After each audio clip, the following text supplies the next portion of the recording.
Yeah. No scripts, no agendas, no company wars. Just passion for this business. Aaron loves wrestling. Dr. Love on the mic. Welcome to Unfiltered Wrestling. Yeah. Turn the camera on, let the real talk begin. I've been loving this sport since way back when. From the territories to the bright light stages. History in the ring, every chapter, every page. I don't follow the crowd, I don't chase what is trending. I speak from the heart, no pretending. They argue over ratings, fight over a brand. I'm here for the wrestlers, putting miles on the van. Blood, sweat, sacrifice, that's the foundation. Different promotions, one wrestling nation. You can love WWE and still rock with elite. TNA, New Japan, bring the fire and heat. This is Unfiltered Wrestling. Say it with your chest. Real opinions, real passion. We don't fake for the rest. No tribal lines, we put that hate to death. Aaron loves wrestling till there's nothing left. No filter, no fear. Tell the whole wrestling world that Dr. Love is here. Every bell, every bump, every story they're selling. Welcome to Unfiltered Wrestling. I respect the old school, but I live in the now. Give the legends they flowers, let the young stars grow. From the opening match to the main event fight, I'm watching every move, breaking down every night. I'll praise what is great, call out what is weak. Never let a fan base tell me how I should speak. I don't need your approval, don't need a backstage pass. Just a microphone, a camera, and the truth in the glass. This is more than content, it's a wrestling community built around respect, passion, and unity. So throw up your ones, your twos, or your fours. When the bell starts ringing, we all want more. This is Unfiltered Wrestling. Say it with your chest. Real opinions, real passion. We don't fake for the rest. No tribal lines, we put that hate to death. Aaron loves wrestling till there's nothing left. No filter, no fear. Tell the whole wrestling world that Dr. Love is here. Every company, every style, every story worth telling. Welcome to Unfiltered Wrestling. Prescribing a dose of love for professional wrestling. No bias, no tribalism, no filter. This is Aaron Loves Wrestling.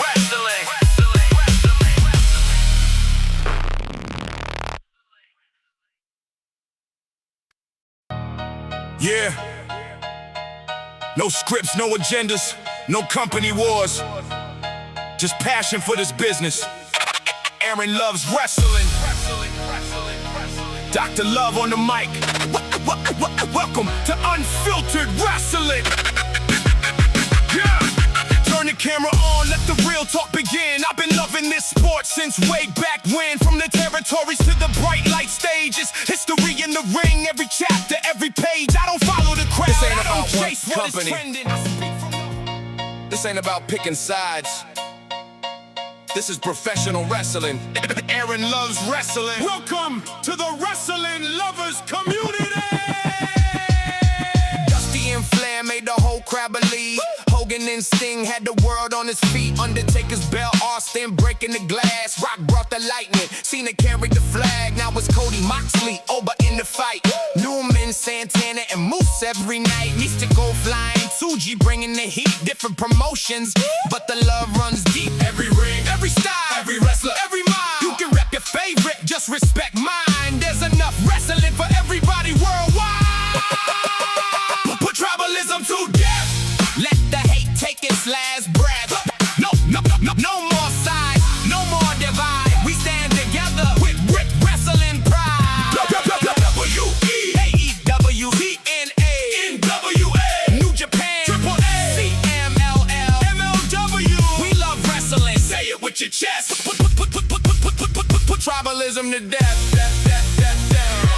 Old school, new school, strong style lucha, hardcore wars and technical shooters, big time arenas or a small town hall. Respect every wrestler who gives it their all. Buy the tickets, rock the shirts, make some noise. Cheer the heroes, boo the ones you enjoy. You don't have to hate what somebody else loves. At the end of the night, wrestling's enough. One ring, one heart, one voice. When the bell starts, support the wrestlers. Respect them all. Wrestling lovers, stand up tall. To death. Let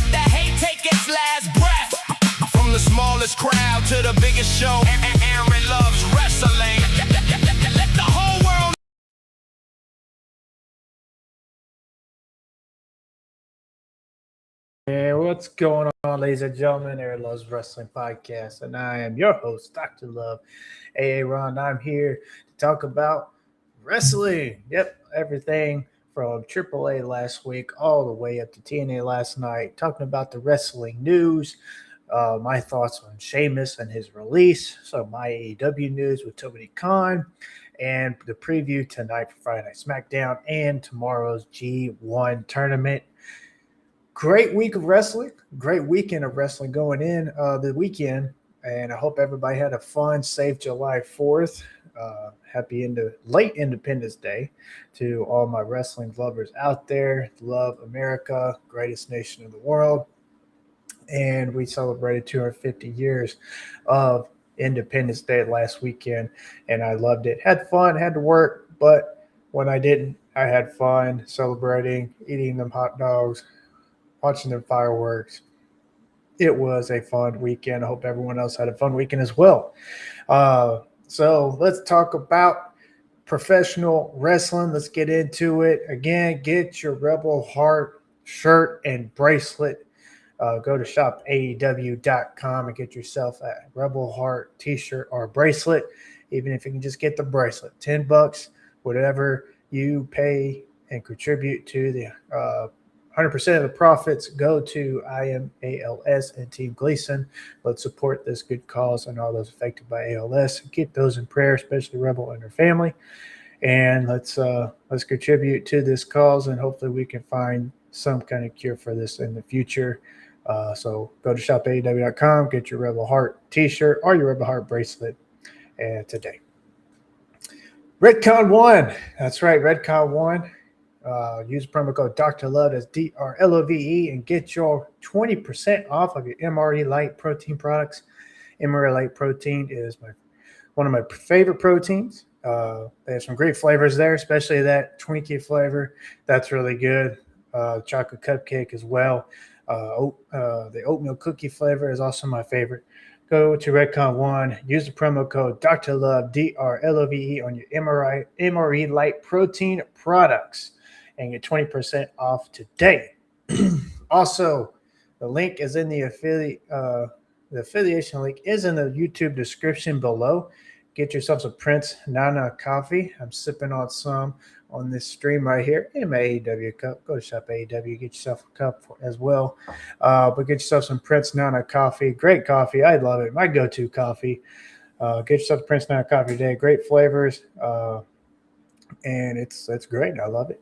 Get yourself some. And also, I'm affiliated with WWE Shop as well. Get your WWE merch. Affiliation link is in the link below. Got my Seth Rollins shirt on. I got the CM Punk shirts coming. I got my Cody Rhodes weight belt that I used at the gym today for leg and back day. And get yourself WWE products. Go to the affiliation link in the YouTube description below and get yourself some awesome WWE merch on WWEshop.com. All right, let's get into it. Speaking of WWE, we got AAA. Awesome show here. And I got to say, my favorite match was Flammer versus Lady Shani. I think I said that right. That was my favorite match tonight. Those two ladies killed it. Enjoyed the wrestling match there. But we first kicked off the night with the Rey Mysterio making the big announcement of a surprise new superstar joining AAA, and it is the none other Damian Priest. He is now part of the AAA roster, which I think this is awesome.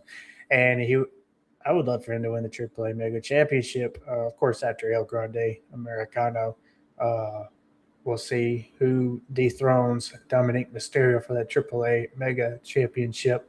We got Triple Mania around the corner, about a couple months away, September. So we'll see who dethrones Dominic Mysterio for that AAA Mega Championship. But Damian Priest is the big announcement for Rey Mysterio as part of the newest addition to the AAA roster.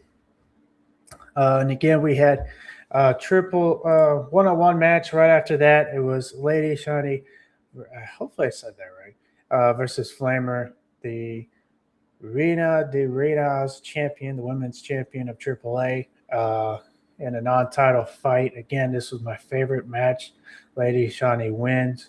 And then we had a AAA. We had a 6-man tag team match with Mr. Iguana and La Parka. I mean, a tag team match, sorry. Mr. Iguana and La Parka defeated Dinamarico and Drago and Money Machine, a 3-way tag team match. And Mr. Iguana La Parka wins. La Parka is really cool. And teaming with Mr. Iguana is really cool as well. Then you had the main event match. We had let's see, how do you say this right? A Fiscal versus Bismo Jr. So Bismo Negro Jr. Hopefully I said that right as well. This was a good one-on-one match as well. And you had in the end, and Perros del Mal ambushed the main event, which was a really interesting. You have, of course, Carmen Petrovic coming out in the end, and she comes out and they ambush the main event. I love this group here. My favorite group in WWE, plus the AAA. I love this with AAA right here. I got the shirt coming. Hopefully it comes soon. It's been been waiting for it the past few weeks. And it is a big popular shirt going on right now, so I can't wait for the shirt to come in. But this is a really cool group right here. I love it, and this is really great for all of them to be fit into this and in AAA. So, again, AAA is really great. If you're not watching every Saturday night, I highly encourage you to do so. Great wrestling action. Again, we had a great one-on-one match with Lady Shani and Flammer in a one-on-one match, my favorite match tonight. Those two had a really awesome match. And then you had the 3-way tag team match with Mr. Iguana and La Parka winning. And then the main event got ruined by Perros del Mal, which is fine. This group is really cool. We'll see where this group goes here later. I wouldn't mind AAA bringing in them 6-man tag team titles. That'd be really cool as well for AAA. WWE Raw. Awesome Raw. We had it says here, Sami Zayn versus Cody Rhodes for WWE Championship. But we know how that worked out. We had Seth Rollins kicking off the night. We had a Women's Intercontinental Championship match with Ruca and Raquel Rodriguez, and, of course, Oba Femi. And you had Gunther open up the show, and he attacks Cody Rhodes backstage. You had Sami Zayn and Cody Rhodes face-to-face, and then Gunther attacks Cody Rhodes, taking him out. Last Friday night, Cody Rhodes won the match with Jey Uso to become the #1 contender for the WWE Championship, which, with the admin leave for Nick Aldis, Anna Pierce has been in charge of both Raw and SmackDown. So with that, Anna Pierce put the WWE Championship match on Monday Night Raw, which is SmackDown's title.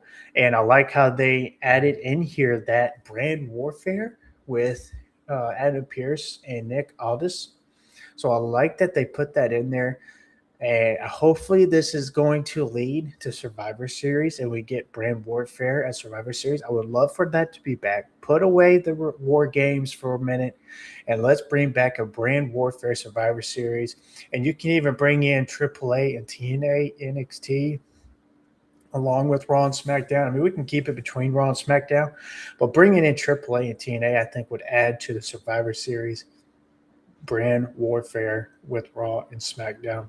I think it would be cool. Give a nice rub to AAA and TNA as well on the PLE, and they can have they can be on the Survivor Series card with the brand warfare. You can have champions versus champions. You can have some win over the other. I mean, this would be a fun Survivor Series if they do this. But I like the brand warfare. Hopefully, it would also lead to an official brand split as well. I remember back in 2016 when we had the brand split and you had the brand exclusive pay-per-views, PLEs, with Raw's pay-per-views and SmackDown's pay-per-views. So it would be nice to bring that back as well, kind of separate the brands, give some feuds some time to breathe and some and you can add more to the show because I remember back in that day as well. I mean, we had an Intercontinental title match in the main event of pay-per-views, the tag team title match in the main event of pay-per-views. I think that would be great to bring that back, and especially with this Raw SmackDown roster, it would add more stories, more time for stuff to breathe, and you could add more on the PLEs. I think that would be a really good idea. So I like this with Adam Pearce and Nick Aldis with the brand warfare type aspect to it. So again, Gunther takes out Cody. Adam Pearce and Nick Aldis had a little disagreement backstage, and then it goes from there. And then we have Seth Rollins come out and kick off Monday Night Rollins, I should say. Sorry. He comes out and he addresses Roman Reigns and the World Heavyweight Championship. He says his business is continuing to own Reigns, and says, he continues to own Roman Reigns. He has always beaten Roman Reigns. So I like how this story is playing out, especially going back to their time with the Shield.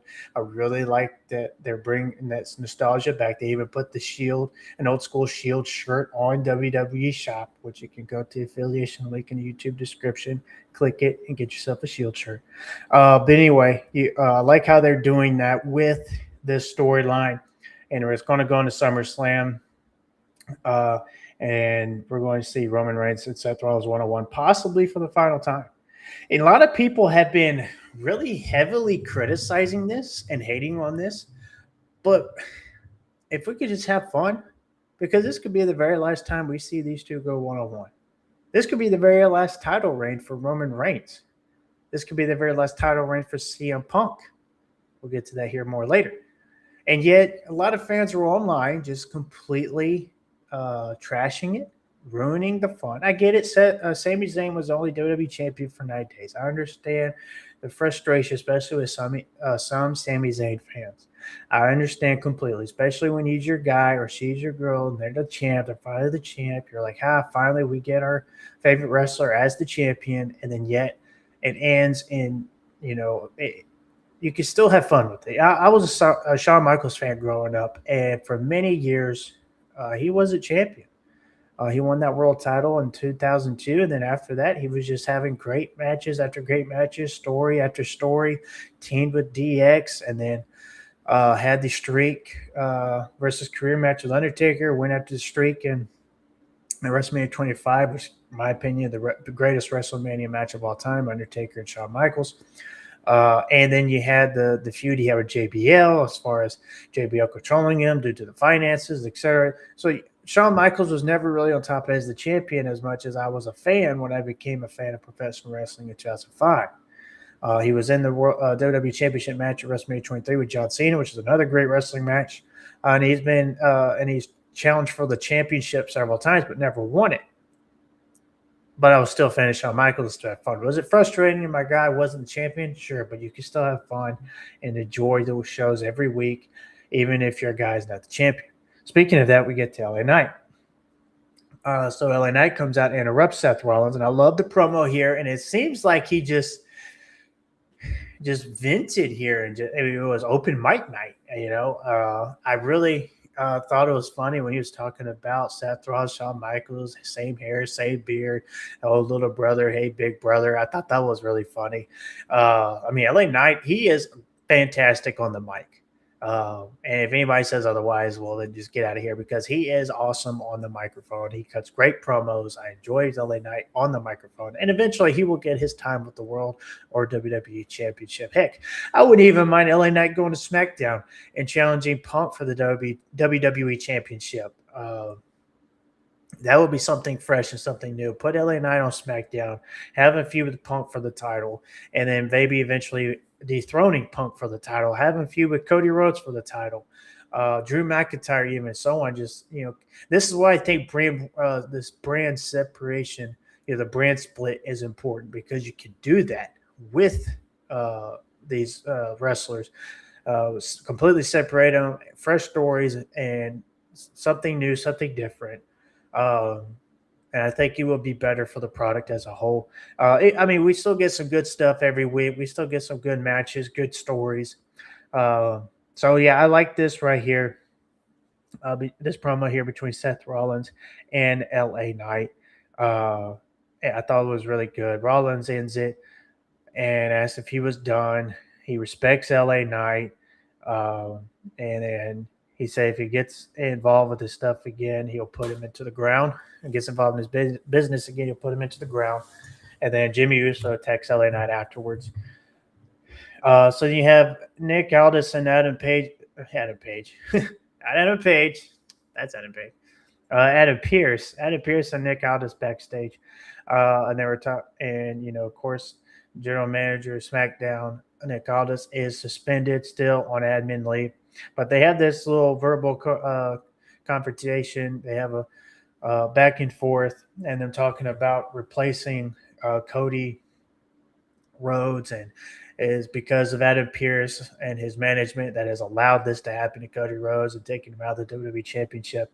And of course, Nick Aldis reaches out to CM Punk first, and we're going to have now CM Punk on SmackDown starting tonight. So Nick Aldis bringing Punk to the SmackDown brand. Again, the brand warfare is there. The story is there. I just hope they continue it. And we might even get a Gunther and Nick Aldis match at SummerSlam. I'm thinking this is really happening. I really do. With this feud going on, they have to. I mean, go ahead and do it. It doesn't mean Nick Aldis has to be a full-time wrestler. He can still do this. And, once this is done, he has his match with Gunther.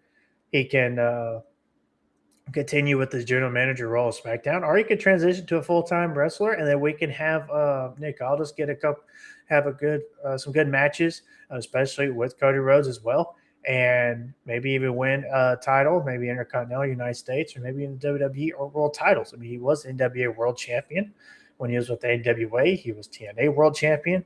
So he could do it, and I think it would be great. And he's been a great SmackDown general manager since he has joined WWE.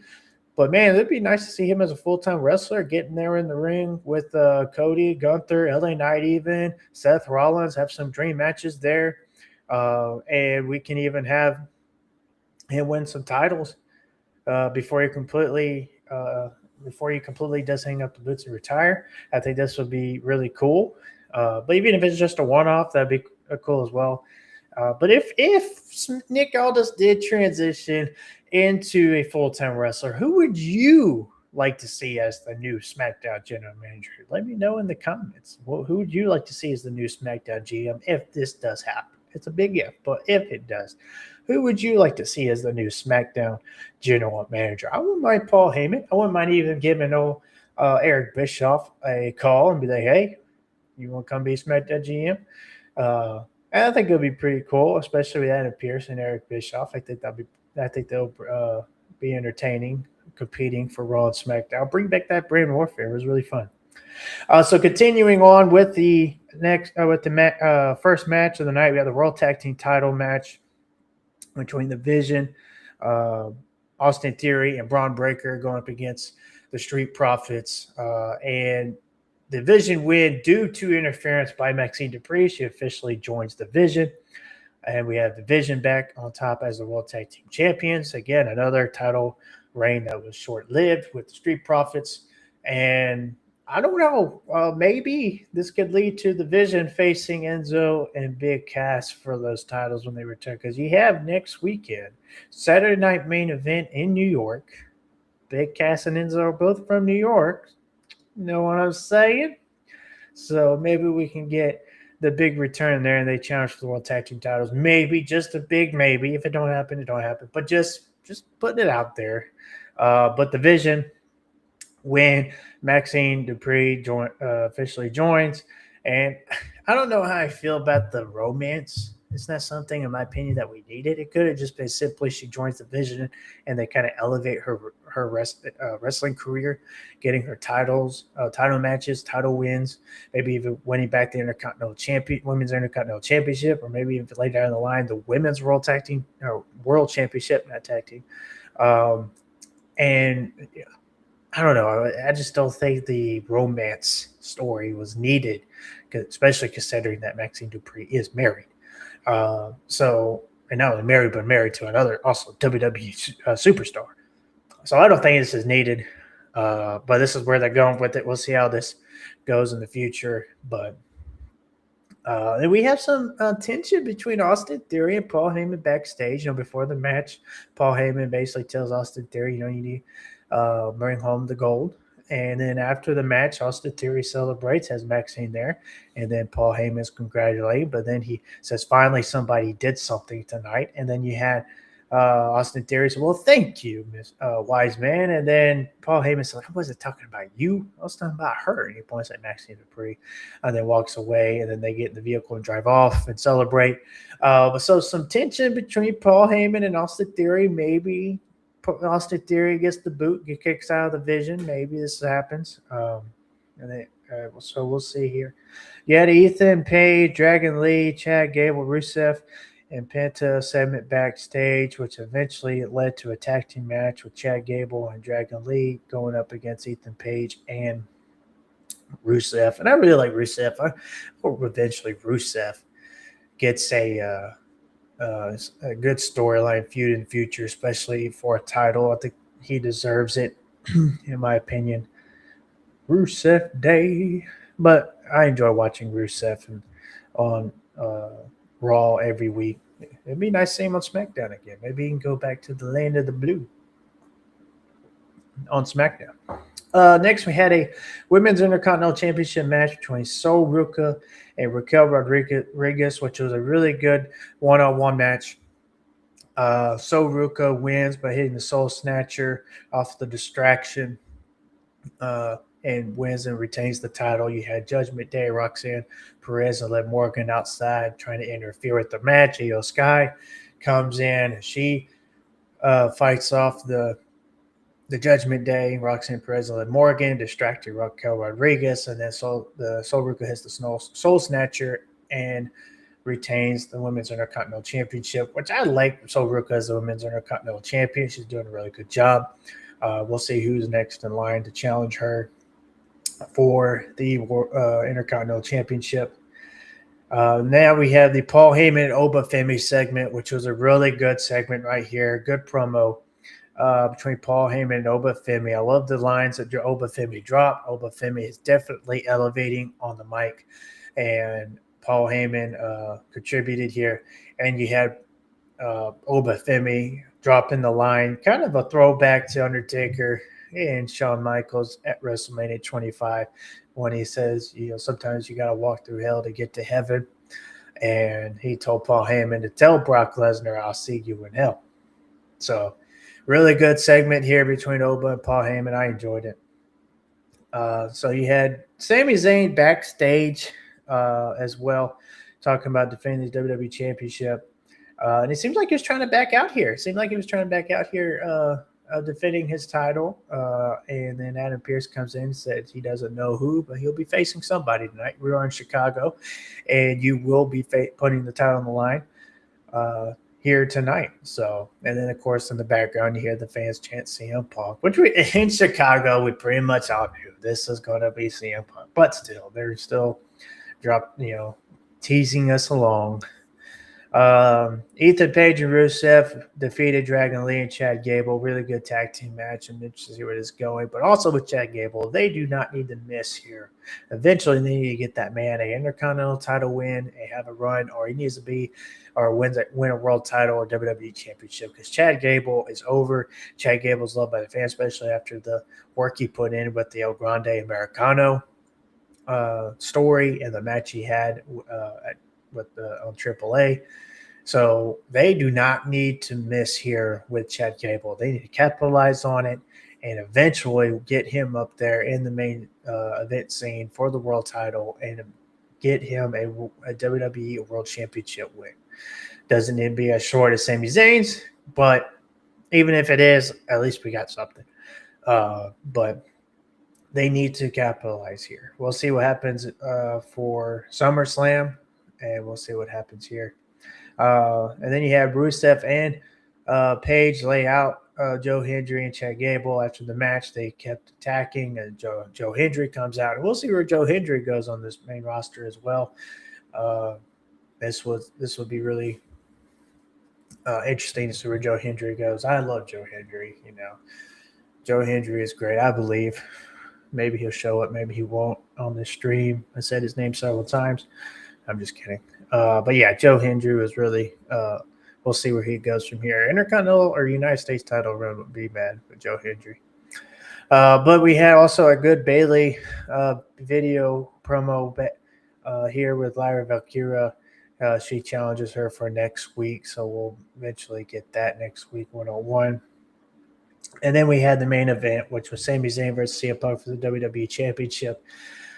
Man, this was a really good one-on-one match, and CM Punk returned in phenomenal shape. He is in great shape for his age at 47 years old. And again, a lot of people are criticizing, hating on this man, but man, again, this might be the last time CM Punk is your WWE champion or world champion. So let's enjoy it while we can, because in the end, we won't get it back. Same thing with Cena last year. Of course, the heel turn with Cena wasn't that good, in my opinion. They should have just kept running with the babyface John Cena riding out in the sunset, having his dream matches with Punk and Brandy. But it is what it is. But we still got one last title run with John Cena. He became the 17-time WWE World Champion, breaking the record of Ric Flair. And we have John. So the same thing with CM Punk. This might be the last rodeo for CM Punk with the WWE Championship. Doesn't mean he's going to retire soon, but it could be his last title run, and he can just have some one-off matches here and there. Heck, even him later down the road being a future general manager of Raw and SmackDown would be pretty interesting, or especially him on commentary. Once CM Punk is done with his in-ring work, on commentary would be a great spot for CM Punk because he would definitely do a great job there. But yep, that's your Raw review. This coming Monday, we're going to have Brock Lesnar return after Oba Femi. Oba Femi mentioned Brock's wife and kids in the promo too. Let's not forget that. So Brock Lesnar is not going to be happy when he returns. We're going to have a number one contenders gauntlet match for the Intercontinental Championship. We got Ethan Page, Rusev, Dominic Mysterio, Dragon Lee, Chad Gable, Joe Hendry, and Javon Evans. This is going to be a crazy match and awesome.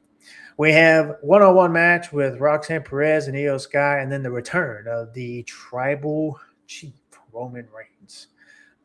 After that Seth Rollins promo, we'll see what he has to say. Moving on to Tuesday night, we had NXT, which was a great night. Great night for NXT. I gotta say, my favorite match was the Fatal 4-Way match right here for the number one contenders Women's North America Championship between Lizzie Rain, Thea Hale, Izzy Dame, and Layla. That was a really, really good match there, in my opinion.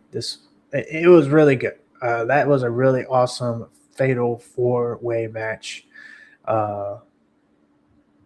With the women there, it was, again, I enjoyed it. It was awesome. So we had that. But the beginning of the show kicked off with Kelly Armstrong promo, her talking about being overlooked for the NXT Women's Championship. He had Lola Vice come out saying she deserves a rematch, which she does. I mean, what happened to the whole rematch clause thing here? Come on now. What happened to the rematch clause? And then you had Kelani Jordan also coming out. They had a back-to-back on the microphone, and then they all attacked one another. Kelly Armstrong stands strong here, stands tall as the last woman standing, and then they're going to get a triple threat for the number one contenders match next week. You had an awesome Fatal 4-Way tag team number one contenders match between Dorian Van Doo and Sean Legacy up against Birthright, Dark State, and OTM. Again, this was an awesome Fatal 4-Way tag team match. I loved it. Sean Legacy and Van Doo are your winners and the new number one contenders for the tag team titles. This was an awesome tag team match. Again, loved it, every second of it. And this Dorian Van Doo guy, he's something. He's something for that guy, being that big and being agile as he is. I enjoyed it. He's definitely going somewhere. But I like the tag team here with Legacy if I do. So we'll see if they win the tag team titles next week. You had a one-on-one match with Keanu Carver and Tank Ledger. This was a awesome power-hitting match right here. These two bulls went at it in the ring and had a great match. Keanu Carver is your winner here. Then you had an awesome video promo package from Rena Volcan. formerly known as Nikki Blackheart. She changed her name, of course, WWE. What's up, Gay? How you doing, brother? How you doing? Nice of you to join. But yeah, she changed her name, of course. Anytime you join WWE, you got to change your name. Can't keep the cool name you had on the Indies. I personally love the Nikki Blackheart name, also, my opinion. But this Rena Vulcan name ain't too bad. But yeah, she had a really good video promo. We'll see her taking over the women's division here shortly. And then you had Tate Wilder. I'm loving him. Kim Hendricks segment backstage talking about Mason Rook. Kim Hendricks said that next time when he's 100%, he will he will defeat Mason Rook. And then Mason Rook over her, and he came backstage, and of course Kim Hendricks was talking about his percentage of his injury there. It started dropping very, very drastically as he kept talking. So I thought that was a pretty funny segment. That's nice, Gee. That is really good, really good. I'm doing good myself. Then you had the Fatal 4-Way match for the NXT number 1 contender match right here. Again, awesome match. This was awesome. If you missed this match, I highly encourage you to go back and watch this match. Watch the whole show, but this match right here for the Fatal 4-Way to become the new number 1 contender for the NXT Women's North American Championship was awesome. And unexpectedly, I honestly thought maybe Lizzie Rain or Izzy Dane would get the win here. But Layla Diggs won in a surprising manner. So she is going to be the new number 1 contender for the NXT Women's North American Championship. Again, awesome match. My match of the night for NXT. Tavion Heights segment here and Miles Bourne, they reunited, hugging in the ring there. As you can see, you had the Vanity Project come out and interrupt Tavion Heights. And, of course, Miles Bourne comes to his aid and helps him fight off the Vanity Project. Again, this was a really good segment. It's good to see Miles Bourne and Tavion Heights back together. So we'll see where this goes from there, especially for the tag team.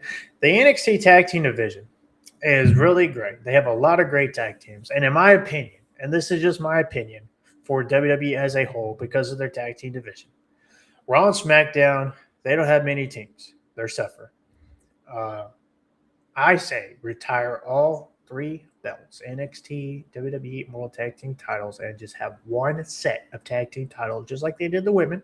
They retired the NXT Women's Tag Team titles, ran with the Women's Tag Team titles. So let's do it for the men as well. Have one set of tag team titles, WWE World Tag Team Champions, let's call it that, and they can run from NXT, Raw, and SmackDown as the champions, challenging whoever, whenever.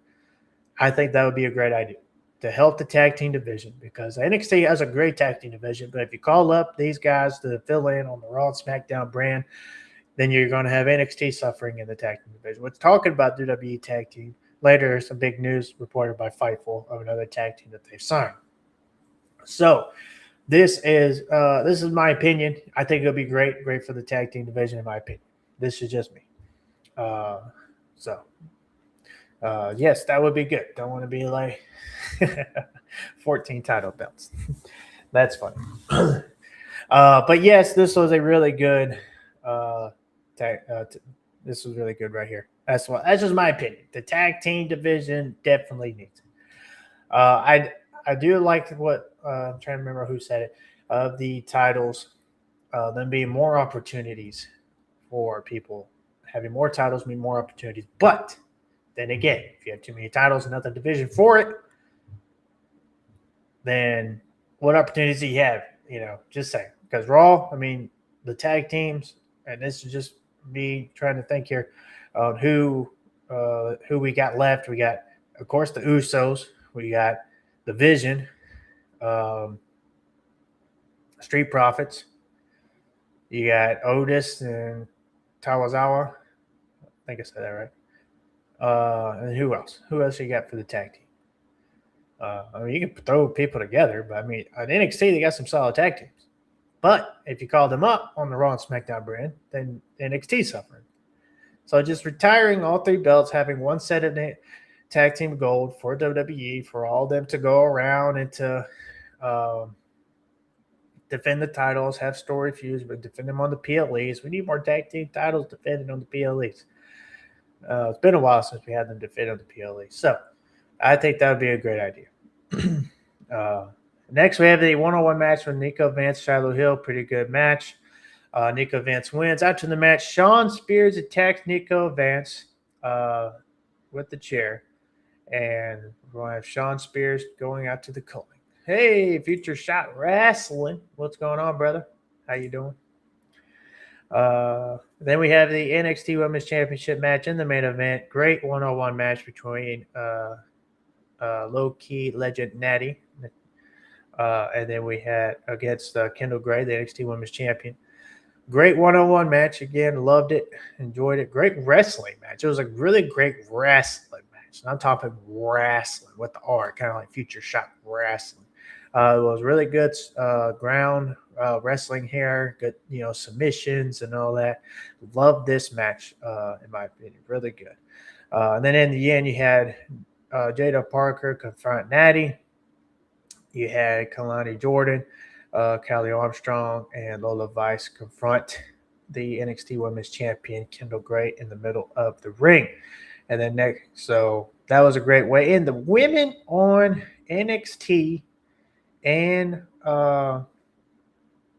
TNA, you have them both getting the main event spot here on their shows, on the PLEs. I think this is really cool, in my opinion. I really do.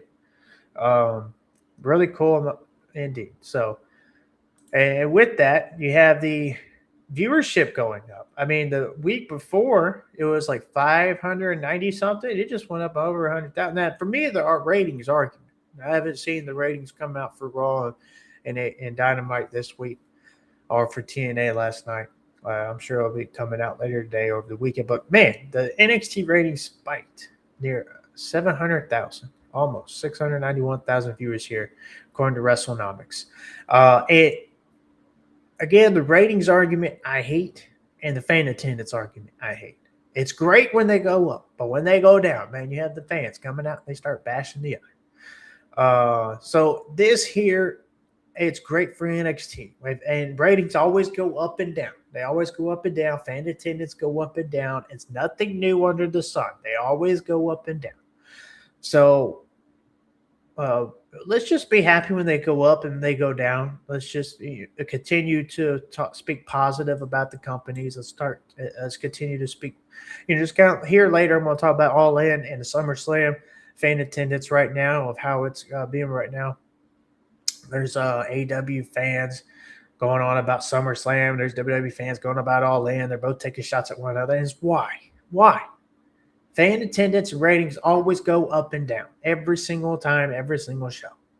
Now, if I see NXT consistently doing like 300,000, 400,000, yeah, it's worrisome, but I'm still going to watch.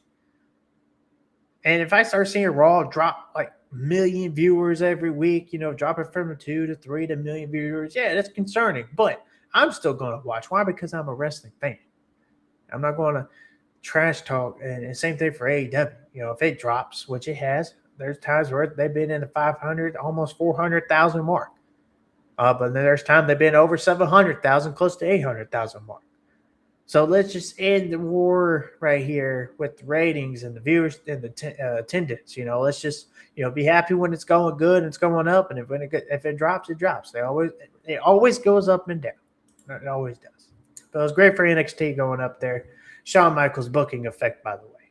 But also the talent contributor. They've been doing great every single week. We've had the storylines, the matches, and everything, especially for NXT. It's just been really awesome every single Tuesday. Shawn Michaels is doing really great with NXT, especially with the women's division. The best he's doing the best with the women's division out of all of them. Triple H and Tony Khan. Shawn Michaels is doing great, and TNA's doing great too. They're starting to do really good over there as well with the new creative. So I'm enjoying it. NXT is really good every Tuesday. So next week we got many title matches, many titles on the line. We have the NXT Women's North American Championship on the line. Zario defends against Layla Diggs. You have the NXT Women's Championship #1 contenders match, a triple threat to determine who is the #1 contender. Lola Vice versus Kalani Jordan and Callie Armstrong. The NXT Tag Team titles are on the line. You have Sean Legacy and Von Doe going up against the Vanity Project for the NXT Tag Team titles. We'll see if the titles change here. And then we have a one-on-one match with Naruto. It's not Naruto. Naruto, I think that's his name. Formerly known as Evil in New Japan, now Naruto. Going up against Tate Wilder one-on-one. Tate Wilder is being bold here. He has challenged him in a one-on-one match. So we'll see what happens here. Great NXT show. Go on the CW app and watch it. You can watch it there. Again, awesome show. I loved it and enjoyed it. Now let's get to AEW Dynamite. Another great show here. I enjoyed it. AEW Dynamite Beach Break. I loved the venue. Okay, the beach vibe. It looked like the old school WCW type beach bash at the beach. I enjoyed that. Right, I enjoyed it. The stage, and we need more stage setups like that instead of just the big screens and the graphics. You know, we need some stage setups to make it feel more alive and more different. And that's what I love here with Beach Break. You know, I would love to see that with other pay-per-views and PLEs with AEW and WWE. Just set up a great stage to where the theme of the show. You know, I remember back in WWE and even AEW. I mean, AEW had the poker chips with the Double or Nothing, and then the Full Gear. They had the gears going around, and then you had WWE used to back in the day. They had the Backlash with the swinging hooks there, and then you had many other different theme type WWE pay-per-view PLEs. So I'd like for that to come back instead of just a big screen, bigger screen, and just graphics. You know, let's bring back the stage setups. So I like that here. I appreciate that here with Beach Break. Same thing with WCW back in the day with Halloween Havoc. You know, you had Halloween Havoc with the Halloween theme with the big pumpkin and the cemetery set up, and then you had the different other setups they have for the different pay-per-views and their shows. So I hope that would really come back in professional wrestling as a whole. I do. And even AEW changed the ring rope colors. You know, it's usually white or they're red for Collision. They're orange for this. So I like the little details and the set to make it feel different. But it honestly felt like a pay-per-view. It did. It felt like a pay-per-view on Wednesday night. The matches, the setup, everything, and that's what I enjoyed about it. But first, we had Tommaso Ciampa and Chris Jericho 101. This was a really good match here. Ciampa defeated Jericho by pinfall, and after the match, he went a little crazy, a little psycho. He got the drill, and he started going after Jericho with it. Of course, security came in, and they came in and kind of ran off Ciampa. So that was a really cool deal there. You had backstage MJF and Will Ospreay exchanging verbal jabs back and forth, and then it got a little physical. And, you know, with this segment here, I was thinking, well, maybe they might go with MJF and we get Will Ospreay and MJF and all that. But later in the night, Kenny Omega said otherwise. International Championship changed hands. We had Kyle Fletcher defeat Konosuke Takeshita to become the new AEW International Champion, which I think was really, really cool. With Konosuke Takeshita going to be out for a few weeks with the G1 tournament. I can see why they made this decision. But when he comes back, we'll see how that all-in match is going to look for the AEW International title. I mean, someone pitch would be Fletcher versus Takeshita and Okada. I mean, maybe we can make it a four-way match and add maybe Speedball in there, Kevin Knight, put both gold on the line, TNT AEW National Championship, maybe. But if not, Kevin Knight, Andrade, there's another one. Let's have it a fatal four-way. Andrade, Kyle Fletcher, Okada, and Takeshita for the AEW International Championship, and Andrade can win here. I think that'll be an awesome deal for All in London. Then you had, of course, Mick Foley back on TBS television for the first time since '94. They said I was one in '94. I was 1 year. That's how long it's been since he's been on TBS when he was with WCW. This was a really good segment here with Don Callis, Mick Foley, and family. Andrade came out, and I love Andrade. He's doing great on the mic, and I love it. He was won that title match, and it's got set up, and it's been set up for next week on Dynamite. He faced Jake Doyle. If he wins, he gets the title opportunity, probably for the International or the TNT Championship. We'll see which one. But yeah, I thought that was a really good segment, and just how he does at the end. I just got one question: how you know? I can't wait to get that shirt. I'm gonna get that next. I've been shrugging it off. Seeing all these other cool shirts, and I'm eventually going to get it. Will Ospreay and John Moxley faced the Workhorsemen, which, if you don't know the Workhorsemen, they're a tag team of Ring of Honor, so this is really cool for them to come on AEW Dynamite and have this match here, especially with the Death Riders. And for those who were saying Death Riders doesn't do anything for AEW, they do nothing for Dynamite or Collision. They do nothing for the stories or the roster, etc. Man, this says it right here. They got Shane Taylor Promotions from Ring of Honor on the Collision and Dynamite. They've been on Collision as of late. They even have a match tonight on their the brawl in the ball field, or wherever it's called, the baseball wrestling, which I can't wait to watch. I love when WCW did stuff like that, and I love it when AWA used to do stuff like that, having wrestling matches on a baseball field. Love how AEW's brought that back. They brought a lot of cool stuff back in professional wrestling that we used to have, but we don't anymore, and I'm glad that they brought that back. Hopefully it's a on-occurring thing. But yeah, so you had Death Riders with the Shane Taylor Promotions, and then now you have them with the Workhorsemen. And then we'll see which Ring of Honor tag team they work here in the future. Outrunners will be a cool one. Trios match with the Outrunners and Dalton Castle. But Death Riders have definitely contributed. And I love the story here with Will Ospreay and the Death Riders, and then you add in Kenny Omega. I'll get that to that here more shortly, because I did post it on X about it. Then we had the Casino Gauntlet match, women to determine the women's number one contender for the AEW Women's World Championship at Redemption. We got Willow Nightingale winning, returning from injury, and she has won, and she is now the new number one contender for the AEW Women's World Championship. After the match, you had Divine Dominion working with Mercedes Moné here, but this is a pretty cool group, I would have to say. Then Mercedes Moné wins, and they have the tag belts. That'll be a pretty cool group here for AEW Women's Division. But I've seen the criticism online. People talking about, Tekla, she's been killing it with the AEW Women's World Championship. She's been doing a great job. Yes, she has. She has. But if she loses here, she loses to Willow Nightingale as she faces Mercedes Moné. We have Willow versus Mercedes. It'll just be a full circle moment. Why? Because who defeated and ended Mercedes Moné's TBS title reign? Willow Nightingale. And then you have Willow, whether she was legitimately injured or not. People are like, oh, was she really injured, et cetera, et cetera. Whether if she was, she was. If she wasn't, she wasn't. But who do you just say?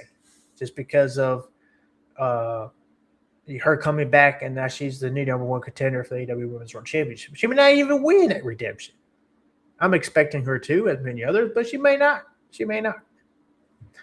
But she won this match here. And then you had a cool video. Jack Perry is still all elite.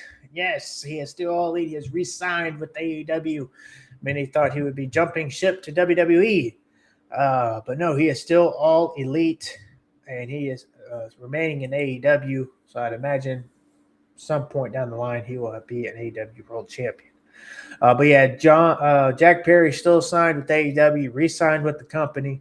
And I will see we'll see what happens with Anna Jay, if she will stay with AEW or sign elsewhere. But we'll see what happens there. But Jack Perry still with it, signed with AEW. Then we get the main event. We have Kenny Omega facing MJF for the AEW World Championship. And my goodness, man, what a match MJF and Kenny Omega had. And again, for those of y'all who are complaining on social media, CM Punk's WWE champion, or Kenny Omega's AEW champion, blah, blah, blah. Listen, first off, again, like I said, You're complaining right now, but let's enjoy the moment we have. This could be Kenny Omega's very last world title run. This could be CM Punk's very last world title run. We'll see how this goes, and especially with Kenny Omega for All in London. It is set for All in London. Kenny Omega versus Will Ospreay. But we'll see how this goes. People are complaining. You realize you suck the fun out if you just complain. Yeah, I learned myself. That's why my narrative has changed. There are things that I don't like. I've said things I don't like the WWE Tag Team Division, the AEW Trios Tag Team Division. Where are the Trios titles? Let's have those defended. Let's get that division going. The Trios titles either need to be retired or needs to have more focus on. In my opinion, they can retire. We don't need them. We have the AEW World Tag Team titles. We can go on without them. But there are many trios in AEW that we can have a division for the titles and the title matches and stories for these titles. So let's do that. If not, there's not going to be focus on it. Then retire them, scrap them, focus on the tag team titles. So there are things I don't like, and I will voice my opinion about, but I'm not going to let it ruin my fun with professional wrestling and suck the fun out. Not anymore. That's why I've changed my take and everything and my approach to professional wrestling, because it's just sucking the fun out. You don't enjoy it. But yeah, Kenny Omega is the new world champion. Jack Perry still signed with AEW. We have at AEW Redemption the women's title match, AEW Women's World Championship match. Tekla going 1-on-1 against Wild Nightingale. We'll see who wins. But yes, the story with Kenny Omega and Will Ospreay. I've seen the criticisms online. Oh, it should be MJF. We've had some good promos between MJF and Will Ospreay. But where's the story? Especially after MJF has lost the title a couple of times. And not only that, he has a leg injury, so we'll see how that plays out. Because if he has a leg injury, that could be another reason why he's not going to be in this. But if you look at the story that they've been telling us since April, Will Ospreay and Kenny Omega backstage after they both lost at Dynasty. Kenny Omega challenged for the AEW World Championship against MJF. Will Ospreay's return match against Jon Moxley for the AEW Continental Championship. They both lost. And then after they lost, Will Ospreay kept showing up. Kenny Omega went away. Will Ospreay showed up. He was going after the AEW World Championship. Jon Moxley and Death Rider stepped in. They wanted to help. They said they would help Will Ospreay and win the world title. At the end of their promo segment backstage at Dynasty, Will Ospreay told Kenny Omega, "You're my hero." They both talked to each other about you can still achieve your dream. You can still go after the goal. Will Ospreay said it to Kenny. Kenny said it back to Will Ospreay. Kenny Omega said at the end, "Yeah, I could still go after it." And then when Kenny disappeared, Will Ospreay had help from the Death Riders. At first, he was not for it, but then he went all in for it. No pun intended. And the Death Riders and Jon Moxley helped change Will Ospreay and his wrestling style. And he started winning matches, and he won the Owen Hart Cup tournament. Now he's the number one contender going into All in London to challenge for the World Championship. At first, it was going to be easy. Now he's facing his hero, Kenny Omega. And many have said several times that Will Ospreay is the next Kenny Omega for AEW. Will Ospreay, I think, is only 33, 34 years old, if I'm not mistaken. Let's fact check that here. He is 33 years old. He is my age. A few months older. Birthday was May 7th. But 33, still young, changing his wrestling style so he can have a more longer career. Started wrestling at a very young age. People have said that he is the next Kenny Omega for AEW. The next Kenny Omega. It's coming full circle at All in London. who better yet to pass the torch to Will Ospreay for AEW than Kenny Omega? For all we know, this could be Kenny Omega's retirement match. It may not. I'm just saying. The guy's 43, 44 years old. He's had that illness that he had. He had to battle back to get back in the ring. He returned last year, and he became international champion, had some great matches, and now he's the world champion possibly for the last time. Possibly. Not saying that for a fact. Just saying. And then when you have Will Ospreay facing up Kenny Omega here for the world championship, basically is passing the torch. What better yet for Kenny Omega to do so? People are saying MJF. What's the story with Will Ospreay and MJF? Yes, they've had a few promo battles back and forth, but the story is with Kenny Omega and Will Ospreay. People have said it went back all the way to the PWG promotion because that's where they had their match. And then when you have that, then you have their match with for Forbidden Door a couple years ago, and at Wrestle Kingdom 17 for the IWGP United States Championship in both matches. Great matches. And now we're getting part 4, not part 3, because they had their PWG match. But you have part 4 coming up with All in London. Will Ospreay officially joined the Death Riders at Forbidden Door. He was given the patch. It was basically like a motorcycle club. And then Kenny Omega confronted Will Ospreay backstage, basically telling him to be careful, trusting Moxley and the Death Riders. And Will Ospreay responded back pretty much like, "You're not my dad. Who are you to tell me?" And basically he told him, "You went out for a little while. John Moxley and the Death Riders have helped me achieve this, and I'm going to go achieve my dream and my goal of being a world champion and bringing home the gold at All in London." I'm expecting at All in London a big story swerve here, especially with Moxley and the Death Riders, of giving Will Ospreay that ultimatum of, are you going to win dirty? Are you going to do this for the Death Riders? Are you doing this for yourself, or something like that? And it's going to eat at Will Ospreay during the match. Maybe even a promo before the match at All In. Maybe even a promo on the Dynamite before All In. Are you going to do the job and finish off Kenny Omega? Or are you going to basically be a big softy or something like that? I don't know. Just spitballing here of the story they could go here, especially with John Moxley and Death Riders. And on top of that, Will Ospreay forsaken his friends, United Kingdom.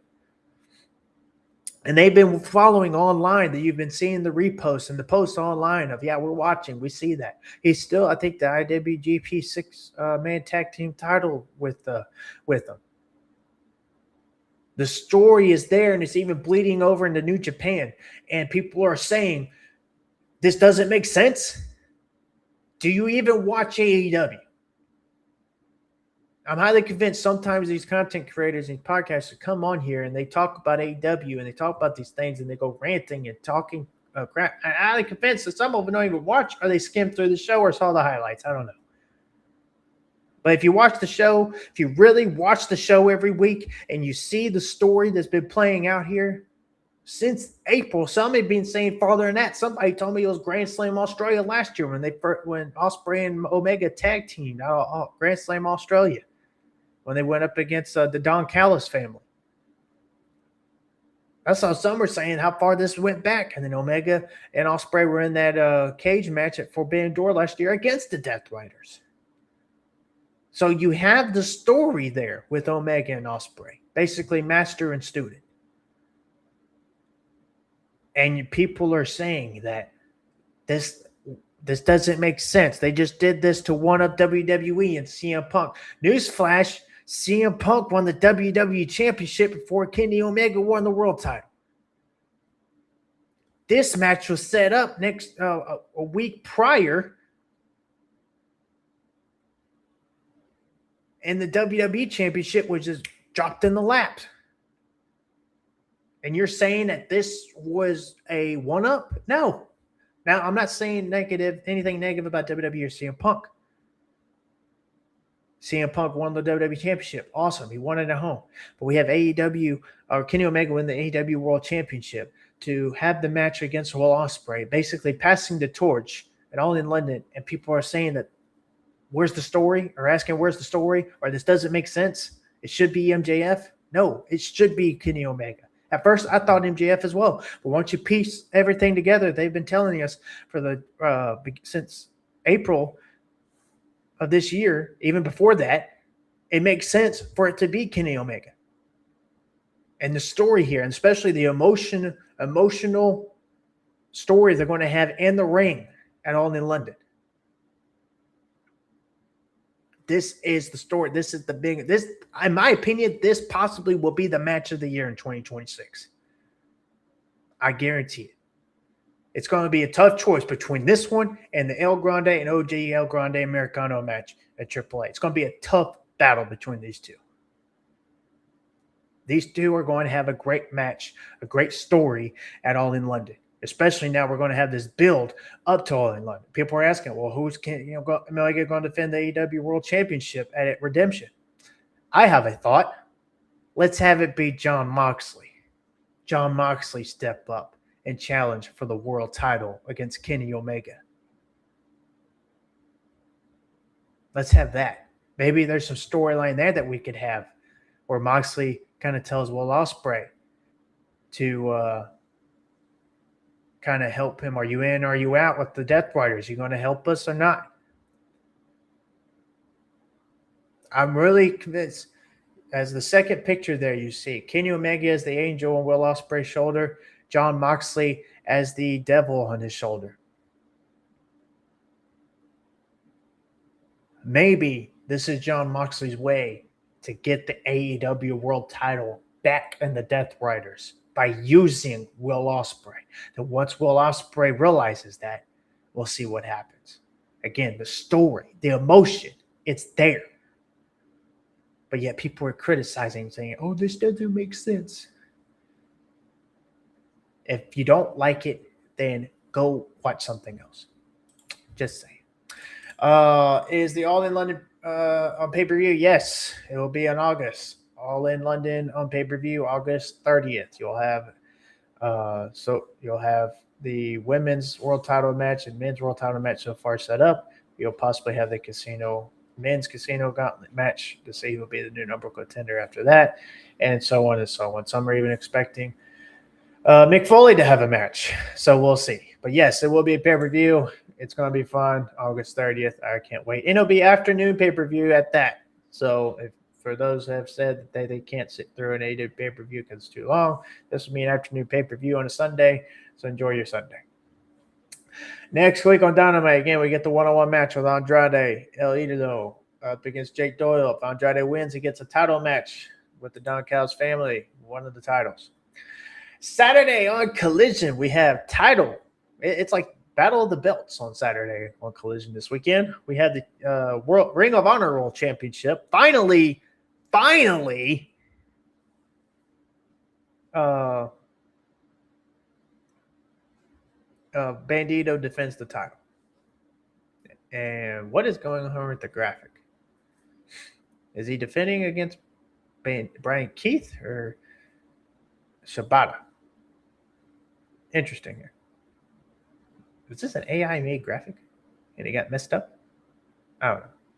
But Bandito's defending the title. You have Shida defending the title against Harley Cameron. So let's see. Let's confirm this of the AEW or the Ring of Honor World Championship here on what is the title match here. It is against Shibata. Yep, it's Shibata. I don't know how Brian Keith is in that graphic. If this was AI done, somebody did a bad job. Anyhow, so it's Shibata. Forget Brian Keith in the background there. It's a Bandito versus Shibata for the Ring of Honor World Championship. You have here Shida putting the TBS title on the line against Harley Cameron, and then you'll have the AEW National Championship, Mark Davis up against Speedball Mike Bailey. So Battle of the Belts on Saturday. It's going to be a great collision. Might have to check it out with Buddy He gets all the sporting pay-per-views. That, or I could send you a link. Wink, wink. I rhymed there. That's pretty cool. I could send you a link. Wink, wink. Anyway. So yes, now we have TNA Impact last night. Really good TNA Impact show here. I enjoyed it. Again, the women got the main event spot. You have kicking off the night, you had the World Tag Team title match with the Broken Hardys, Matt and Jeff Hardy, go up against the Great Hands in a really good tag team title match. Of course, the Hardys win and retain the tag team titles. You had the King's Speech with Moose as the special guest. Really good promo here between Moose and Frankie Kazarian, and then AJ Francis came out, and that's what we're going to have set up next week. We're going to have AJ Francis facing Moose one-on-one. But I thought this was a really good promo segment here.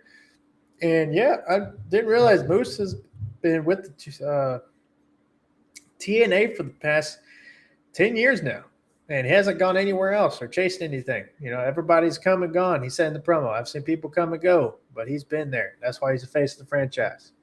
So I love it. AJ Francis came out, interrupted, and now we're going to have them both go one-on-one.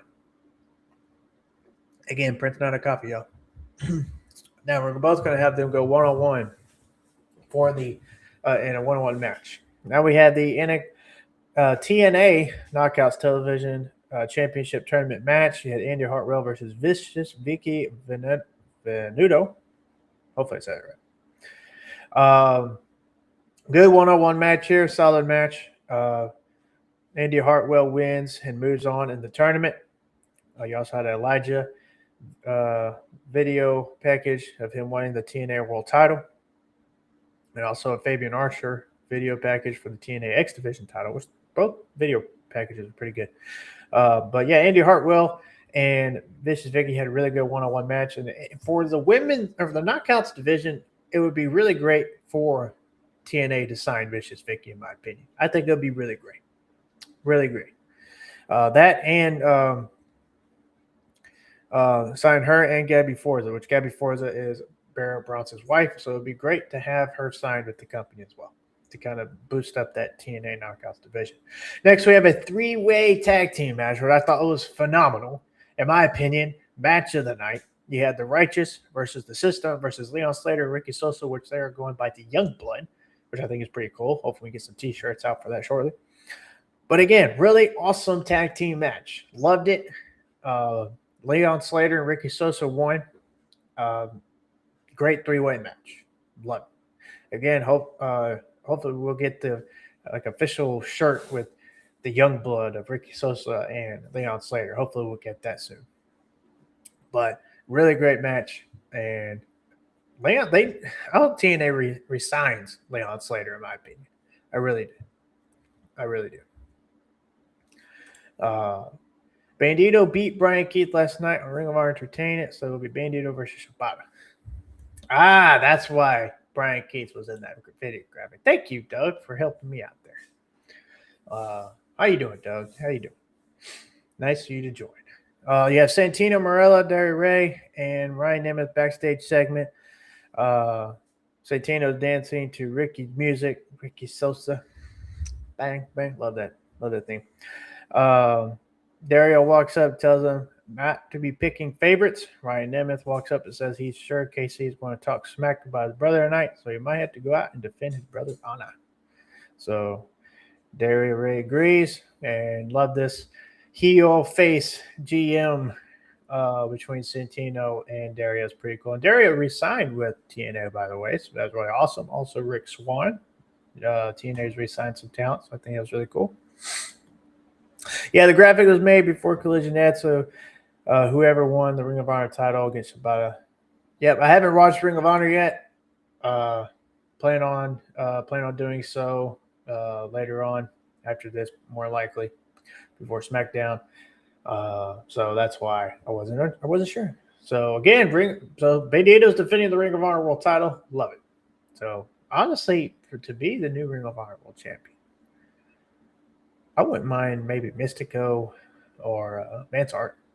Yeah. Archer. Yeah, that'd be cool. or Mance Warner. Sorry, Vance Archer. I don't know where that came from. Mance Warner. Oh, Gee jumped to the X universe. What's up, Gee? So yeah, back to TNA. Jody Threat versus Gabby Forza one-on-one match for the Knockouts Television title tournament. And Jody Threat wins and moves on. So we have India Hartwell win and move on. Jody Threat. And so we'll see who moves on later here for the Knockouts Television tournament. And then you have Mustafa Ali backstage 7. He said change is coming. Change is coming next week. So I'm curious what is that about? Of the change coming next week for that he talked about the state of the order. So he said change is needed. So somebody get kicked out. Somebody get kicked out of the order. We'll see. Casey Navarro segment, which I say they need to invest in Casey Navarro, and they need to. He can win the world championship. That would be great. TNA World Championship. I think that'd be great. Great segment between him and Nick Nemeth. Ryan came out and attacked Casey, as he talked about before. So we'll have Casey Navarro challenging for the TNA World Championship here shortly, I think next week.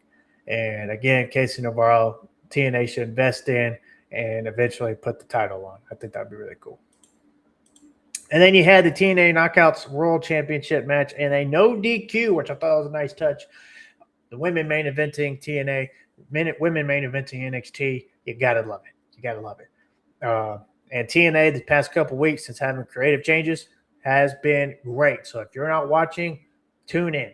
Tune in next week. Watch the replay on the TNA Plus app, $9.99 a month. I love it. And you get to watch all the old TNA stuff on TNA Plus. So rewatch last night's show and last week's show, and then watch all the old stuff. TNA Plus app is great. Love it. But yes, great title match between Xia Brookside and Li Ying. Xia Brookside retains, which I thought was great.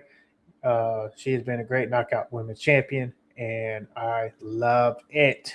So we'll see who will challenge Xia Brookside for the Knockouts World title next, especially with the Knockouts Television title tournament going on as well. So, again, watch TNA.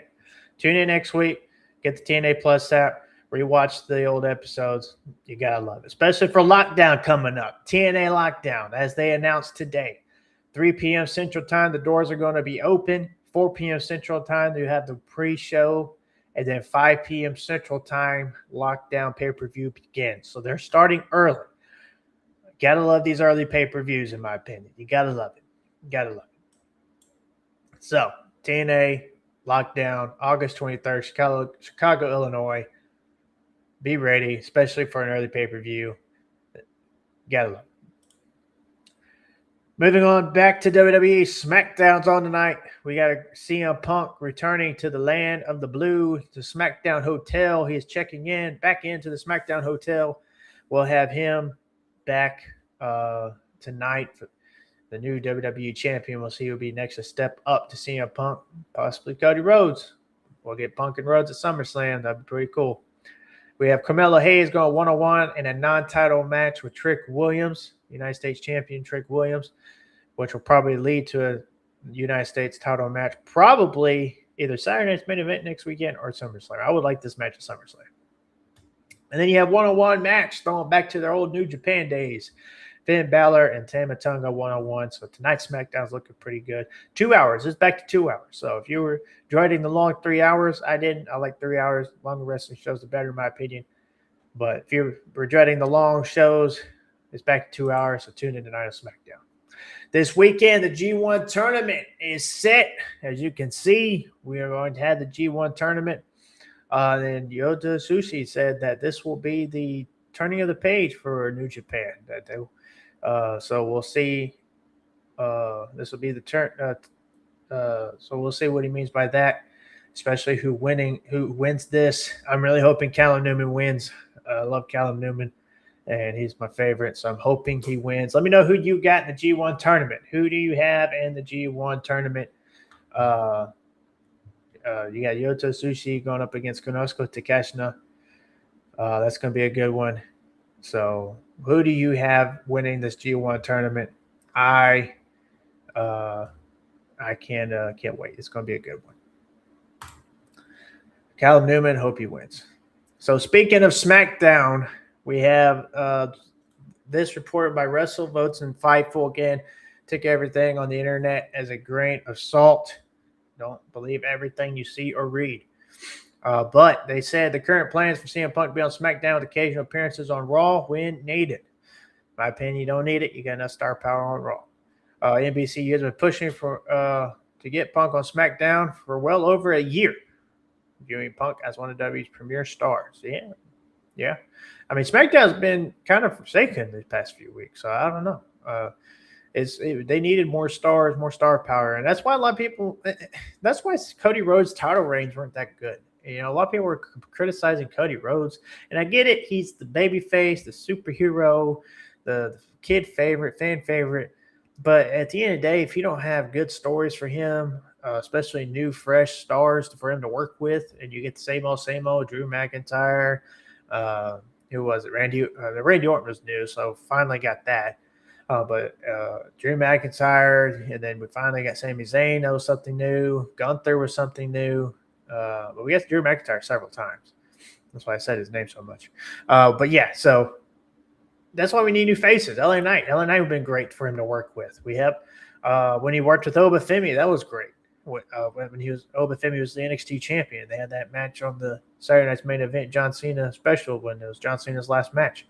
So if you throw Punk in there and you get LA Knight moved over to SmackDown, and you have Cody working with him and Finn Balor and even Tama Tonga, you got stories there that you can work with for the WWE title. So we'll see where this goes. They're also expecting Punk to not have a short title reign. That'll be a pretty long title reign. We'll see again how true that is. I don't know. We'll see. But it's great to have Punk back on SmackDown, something new and something fresh. Again, I want my brand complete brand split to kind of give the stars a break from one another and the other brand. Doug says, who is Mustafa Ali talking on the phone? I don't know. Maybe someone new they're bringing in or someone they're bringing back. I mean, just remember, you still have Uncle Howdy's not signed somewhere, Shaw. You got several wrestlers out there, especially now with Sheamus getting released. We'll talk about more of that here later. But yeah, so he could be talking to anybody. On to the SummerSlam and all-in ticket sale bashing that everybody's got going on.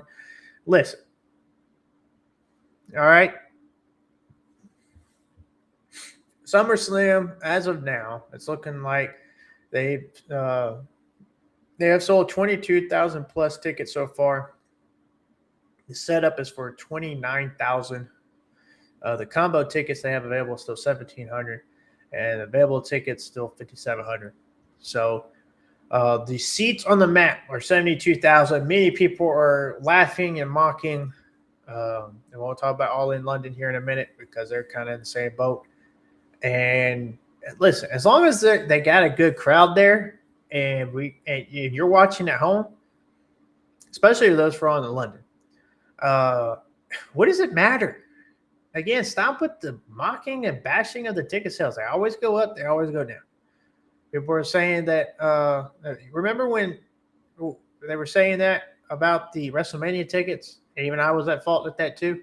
And then they ended up selling a whole lot more to kind of getting over that 100,000 ticket mark total for both nights. Yeah. When you get closer to the show, that's when the discounts come in, the tickets go down. And some people are probably waiting to see if they're getting off work for the weekend to even buy the tickets or even purchase a hotel that weekend to stay because they're going to need a hotel. I mean, you got to think about that. And some people even wait to see if the hotel prices go down too. And maybe the travel prices up, maybe if they got to fly or not. So we got to wait and see. Now, are they going to is WWE going to reach up to 72,000 the total seats on the map? Possibly not, more than likely. But I don't care. If they get up to 29, 30,000, 31,000 for each night, that's fine. Okay? That's fine. And also, you got to think of the nights, too. They have a 2-night. It's not like it's a one-night thing anymore. If it was just a one-night show, I guarantee you they would have up to 50, 60,000 tickets, close to selling out the entire arena. But considering it is a 2-night event now, and the ticket prices for both nights are not family friendly, there's probably people picking and choosing on which night they're going to go to, which night they want to go to more, which match they want to see more, which main event they want to see more. Like Oba Femi, Brock Lesnar, now the main event night 1. Roman Reigns and Seth Rollins are main event night 2. They're probably waiting to see also who, which night Punk and Cody land on. They're going to be night 1 or night 2. They're probably waiting to see on the other matches on which night they want to go to more if they're not going to both nights. So you also got to take that consideration for WWE SummerSlam because it's now a 2-night event. There are probably people who can't afford to go to both nights. Yes, they have some combo tickets available, but if you don't get the combo tickets, then you got to buy a ticket for each night. So that you got to take that into consideration. And it's nothing to bash WWE on that. It's just the facts there. They're now a 2-night event. So with them being a 2-night event, it might go to, the tickets might not be as much as or they might not sell as much tickets as it. Last year, they had about 50,000 for night 1.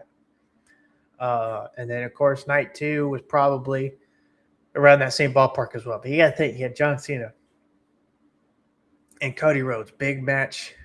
And it was babyface John Cena at that against babyface Cody Rhodes. The match we should have gotten WrestleMania, but didn't. So you also got to take that consideration. So it just depends. You also got to think too. They're waiting to see which matches are going, what more matches are going to be announced. Same thing for All in London. Look at All in London. They have 28,000 tickets sold. The current setup is 37,182. Available tickets is 9,000 plus. The total seats on the map are 93,000. Will they sell out that much? Maybe not. The last time they were in London in 2024, last year they were in Texas. Great night coming up on the 1-year anniversary. But anyway, in 2024, they sold over 53,000 tickets, almost 54,000 tickets, 53,922. The year before that, 23, I think it was over 80,000 tickets they sold. So will they get up to that much? I don't know. With this Kenny Omega Will Ospreay match announced, we'll see if that pulls the numbers up. If not, then we'll see. I don't know. But we'll see what happens with All In and SummerSlam, the big pay-per-views in August, and you also got Lockdown for TNA in August 23rd. And then you have NXT, AAA. They're running their shows the same day as All In, which that's a dumb decision in my opinion. So we'll see what happens later on. We still got a month out. We'll see how much they sell, especially for All In and SummerSlam. We'll see how much they sell. And if they don't sell out, who cares? If they don't fill up the arena, who cares? Just sit and watch the show and enjoy it. Doesn't matter who sells out what. Does it matter who sells out, who does or doesn't sell out? If they get close to the number that they got set up, that's all that matters. If they go over that, even better. But if they don't, then so what? Just sit back and enjoy the shows. Same thing for SummerSlam. It's also 22,000 for night 1 only, and so far reportedly 23,000 for night 2. Yeah, 23,000 for night 2, 22,000 night 1. You combine that together, that's 50,000 plus. So imagine if this was a one-night event. One-night event. Oh, hold on. No, it's 45,000 plus. Sorry. Math was off. So imagine if this was a one-night event. They probably would sell it, get close to the total seats on the map, I'd imagine. If you put everything on one night, then everybody's going to get the tickets to go. Now you got to pick and choose. If you can't go to both, what night do you want to go to more? Do you want to see Roman and Seth more in the main event for the World Championship? And more than likely, Punk and Cody will kick off the night on night 2. It might be night 1, or you want to see Oba and Brock. So we got to take that into consideration. All in London is going to be a one-night event. We'll see if that moves up the ticket sales with the Will Ospreay and Kenny Omega match. But so far, this is the only official match announced besides the women's world title, which we'll see if it's Will and Nightingale or Tekla.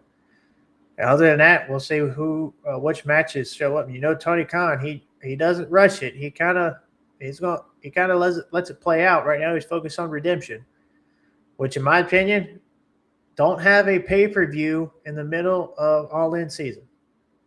Don't. Redemption, move it. Some have said they want to replace it with Forbidden Door. I love Forbidden Door, so I would disagree with that. But you can move Redemption where it's not in the middle and we don't have a pay-per-view and let it play out. Set up all your matches for All In, whether it's in London or not, and that, in my opinion, that will help move tickets, because if you set up your matches far in advance where we got the story build and everything building up to it, that's where people can be, oh, yeah, I really want to go to this show now because you got all the matches set up. But now all we got is Will Ospreay and Kenny Omega. So we'll see what happens with All in London. Same thing for SummerSlam. You got the Saturday night's main event. That's not really a PLE, but still. So let that, with SummerSlam, they're letting it play out. There's not a PLE before SummerSlam. But the tickets are still below 30,000. And you also got to think of today, too, with the economy and everything. Nothing's cheap anymore. Nothing's cheap. So people got to consider the livelihoods, the grocery bills, electric bills, all that. And some could afford to go, especially WWE shows now. It's not a knock on WWE. They're just not as cheap. We'll look at the cheapest ticket for All In. It is $30. I think the cheapest ticket for SummerSlam was $70. I mean, $70 still ain't bad. Oh, here it is, $76.10. That still ain't bad. $76 still ain't bad, but still $40 less than all in.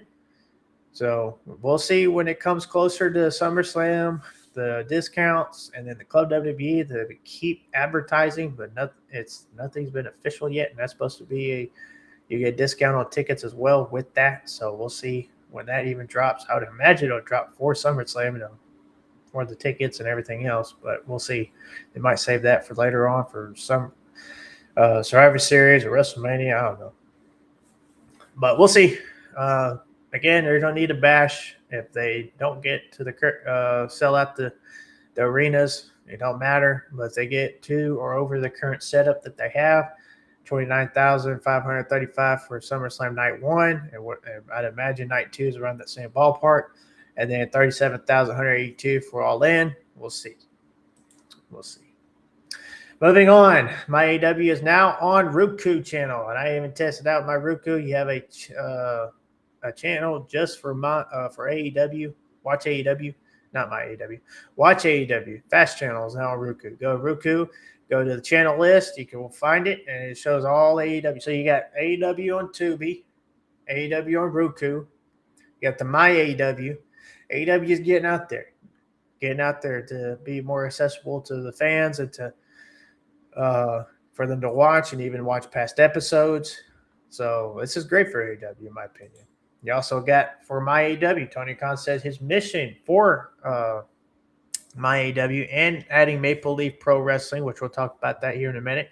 My AEW was created to give wrestling fans access to outstanding content from around the world, and Maple Leaf Pro Wrestling is an excellent addition to that growing lineup. Scott D'Amore and his team have assembled an impressive roster and are producing compelling weekly programming that fans everywhere will enjoy.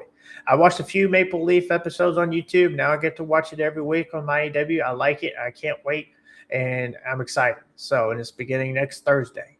And they even got a new TV deal, which we'll be talking about here. They are now Mayhem, Maple Leaf Mayhem. New episodes every Thursday on My AEW, but it'll be airing on Wednesday night. So it premieres on Wednesday night in Canada, July 15th, next Wednesday, 12 a.m. Eastern, 11 p.m. Central Time. But that's our time. On TSN2. And then for us, for international, and for us here at home, we get to watch it in the United States, in My AEW, on the My AEW app, which I also have on my Roku. And you can watch it every Thursday, which will begin next Thursday. So this is awesome for Maple Leaf Wrestling. I'm going to be watching. I can't wait. And I'll probably even cover Maple Leaf Pro Wrestling in my reviews as well. This is awesome. I love it, especially for my AEW. My AEW has been growing, and you get to watch all these other wrestling promotions, the independent wrestling promotions. And this is This is great for professional wrestling as a whole, because Tony Khan is growing professional wrestling. It's not just about AEW. It's not just about AEW. He's been growing with all these independent promotions. You can go on My AEW, watch all these independent promotions. You can watch Maple Leaf now. If TNA wasn't affiliated with WWE, I'd imagine TNA could be on this thing. Now, of course, they have the TNA Plus, which is great. But if they got on the My AEW where they can get that international crowd or grow the audience, there you go. But TNA has their own thing, though. So My AEW has this. You have TNA just having TNA Plus just have TNA. So it's great for TNA, or this is great for AEW, and they're growing all these other independent promotions that you used to just watch on YouTube, or some of you probably could be watching all this. You just went and bought a ticket, but now you can watch it from your home, and eventually be like, hey, I want to actually go to one of these shows. And some of these independent shows are a whole lot cheaper than going to AEW or WWE shows. So this is great for independent promotions that sign up to get on My AEW, and My AEW is going to be great. My AEW is going to be great. What's up, Unfiltered? Was shocked to see Tony Khan on Dark Side of the Ring talking about TNA. Yeah. But TNA, so a lot of people be on TNA since they're affiliated with WWE and they don't do anything with AEW, and I get it. It's a WWE thing or a territory thing. All right, WWE is like, if you're gonna work with us and you want us to help you, can't do anything with AEW. Why? Because AEW is a competitor to WWE. Same thing for AEW to WWE. Now, will Tony Khan have the same mindset? Possibly, but he's right now he's focused on AEW. He's not bashing WWE. You have some of the wrestlers that come out and say something, but he's not bashing WWE. He might throw his little pokes and jabs on Twitter when he sees the complaints about WWE. You can tell. He'll go on Twitter, X, whatever you want to call it, and he'll go on there. AEW is the best wrestler. Watch AEW this Wednesday or the pay-per-view this weekend, and you'll see it. You'll see it. So he does his little jabs here and there, but he's focused on AEW. He's focused on growing. And we'll see what happens with the TV deal. People are expecting him to be off HBO and TBS and TNT. I'm not. Honestly, I'm not. He has a great friendship and partnership with the people who own Paramount Plus. So once that merger happens, we'll see what happens with AEW. But I'm thinking they'll still remain on HBO, TBS, TNT. And if they move, they go to Amazon Prime or wherever they go, I'm still going to watch. I don't care. People get so caught up in that and they start mocking and making jokes. Instead of mocking and making jokes, how about you support the freaking company? How about you support AEW? How about you support TNA and all these other companies? Instead of mocking, how about you support them? Stop tearing them down. Stop bashing them. Oh, this don't make sense. Oh, why are they doing this? Or why are they doing that? Oh, just watch and enjoy the show.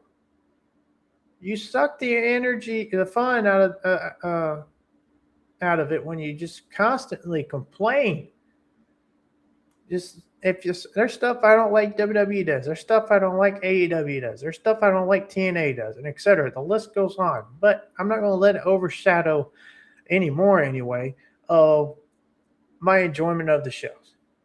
If I still get good wrestling and still get some good storyline feuds and stuff, then I'm happy. It's not going to be perfect. Never was, never will be. And we also can't keep riding that emotional high. Eventually, you're going to have a point where it's not as, you're not as high off of it as you will, like with WWE and WrestleMania 40 and etc. And then like AEW, with the Heyman and Page story last year at All in Texas. We'll have a story with Will Ospreay this year. You can't always ride that emotional high. Eventually, it's going to get to where it's going to coast, and you either show up and be a wrestling fan and watch and enjoy it, or you don't and you're a casual fan, you go watch something else. Yep, Gee, you know these trolls live to be negative all the time. Their lives are so irrelevant, they can only be negative. That's right. That's right. This is Tony Khan about AEW. We're delivering at the highest level. This is talking about him having title matches on AEW television, on Dynamite and Collision. People have been complaining about that as of late. I have enjoyed it. I don't always have to wait for a pay-per-view or PLE to watch a title match or even a title change on the show, just like what we had with Raw this past week with WWE. He says here, it's great having these championship fights. When AEW is at our very best, you can tune in and see the top stars fighting each other in huge matches and big rivalries. To me, this has been some of the best AEW TV ever. It's certainly some of the most world championship defenses and major main events we've ever had in a calendar year, which is true. And we're only halfway into the year, having all these great championship fights on Dynamite and Collision, and having the very best pay-per-views. Our fans are having their cake and eating it too. That's right. Loving that cake. Cake sounds so good right now. You get the very best on TV and a great wrestling product for the fans who can't necessarily afford the pay-per-views, but you can't expect a high standard watching AEW on weekly TV. So he's right. Not a lot of fans can afford the pay-per-views or PLEs. Not a lot of fans can do that. So getting these title matches on weekly programming is awesome. There are some fans they can't necessarily buy pay-per-view, and they are still getting great wrestling every week. The cool thing about the AEW pay-per-views is that they are worth it. They are. They so are worth $40. Because I never want to take for granted the people spending money on tickets or pay-per-view and delivering at an even higher standard than the incredibly high standard we try to hold ourselves week to week. Tony Khan is giving wrestling fans more than just the pay-per-views, which the AEW pay-per-views are great. If you buy them, yes. Are they long? Yes, but they are great, and the matches are great. The stories that pay off are great. And there are some with WWE as well. Not everything with WWE isn't great or isn't good, but they have great stuff that goes on in WWE PLEs as well. Are they as long as AEW's? No, they're not as long. They might have 4, 5, or 6 matches, but they're still good matches, and some of the storyline that pays off, they're still great. But paying $30 for a WWE PLE that's supposed to, or pay-per-view, and you only get 4 or 5, maybe 6 wrestling matches. Even ESPN has come out asking WWE put on more matches on the ESPN PLEs.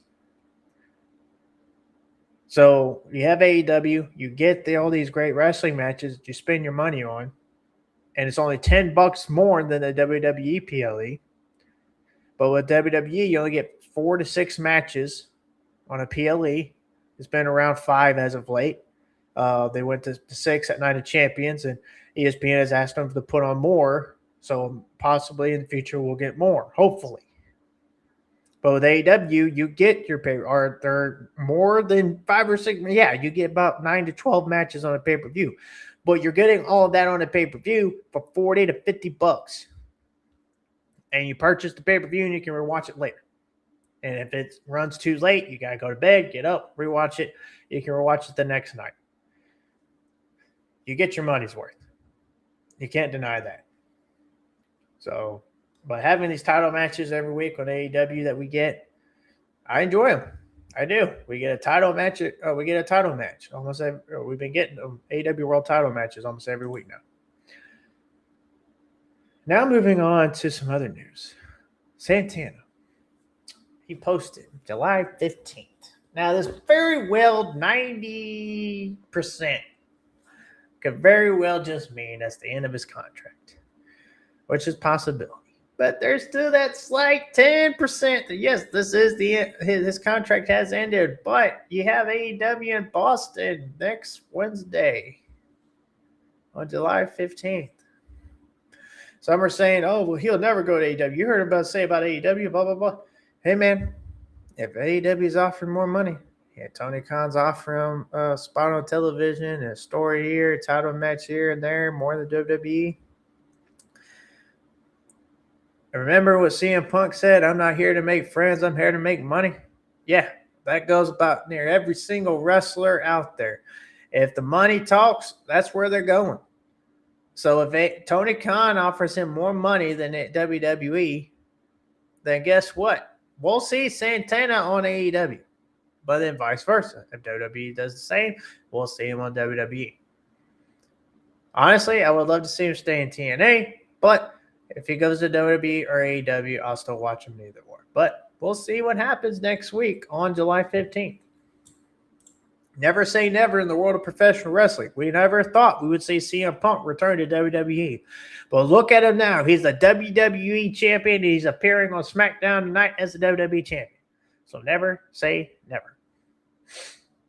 About the tag team I was talking about earlier that's about to sign with WWE, the Australian standouts, the Dropouts, Scott Green and the Tuck Man, they are expected to make their way to WWE. So a good tag team addition for WWE in their tag team division.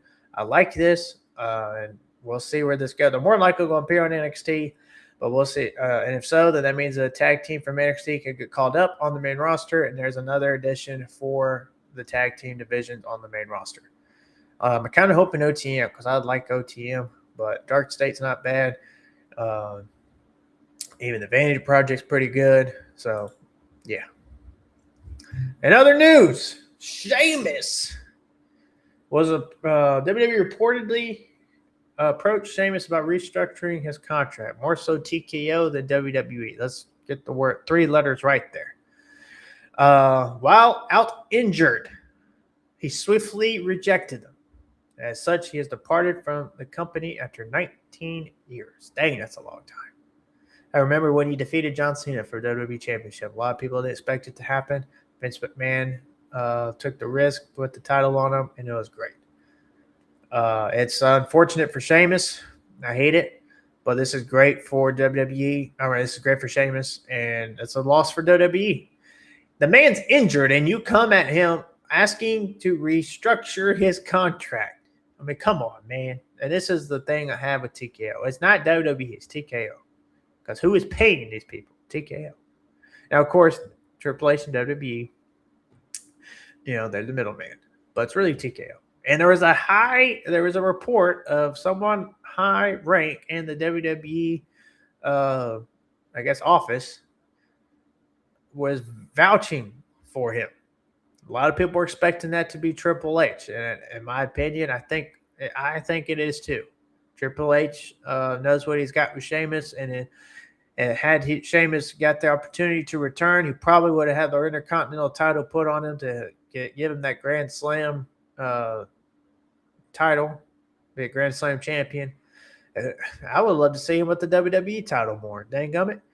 This is a big loss for WWE. There's a lot of people speculating him going to AEW. There's even word of him possibly showing up in TNA, but we'll see. But he is not under contract anymore. He rejected the contract. He's done with WWE. He's released from WWE. So we'll see where he shows up. He even changed his handle on X. He is now S Farley Pro. Hopefully I said that right. And then he put on this on X, banger after banger after banger after banger after banger after banger after banger after banger after banger after banger after banger after banger after banger with a heart broke emoji and a sad emoji. And saying in Irish, goodbye, my WWE family.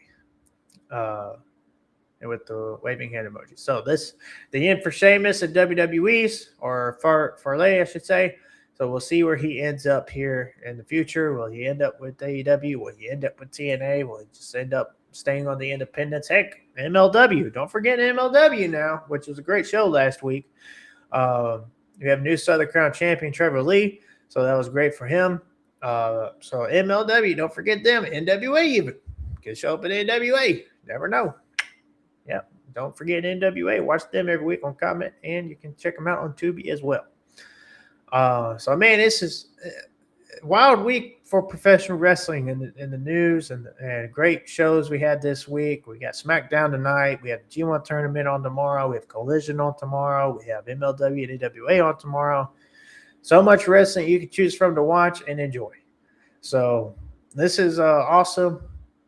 And that's my weekly review for AAA, WWE, AEW, TNA.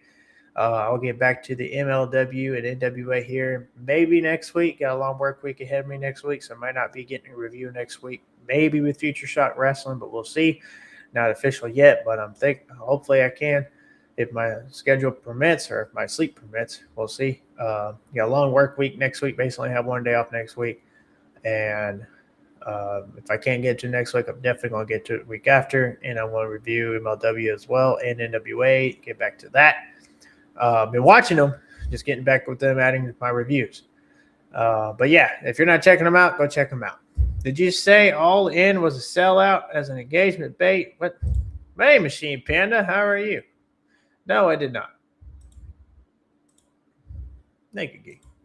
No, I did not. The current setup is 37,000, and same thing for WWE.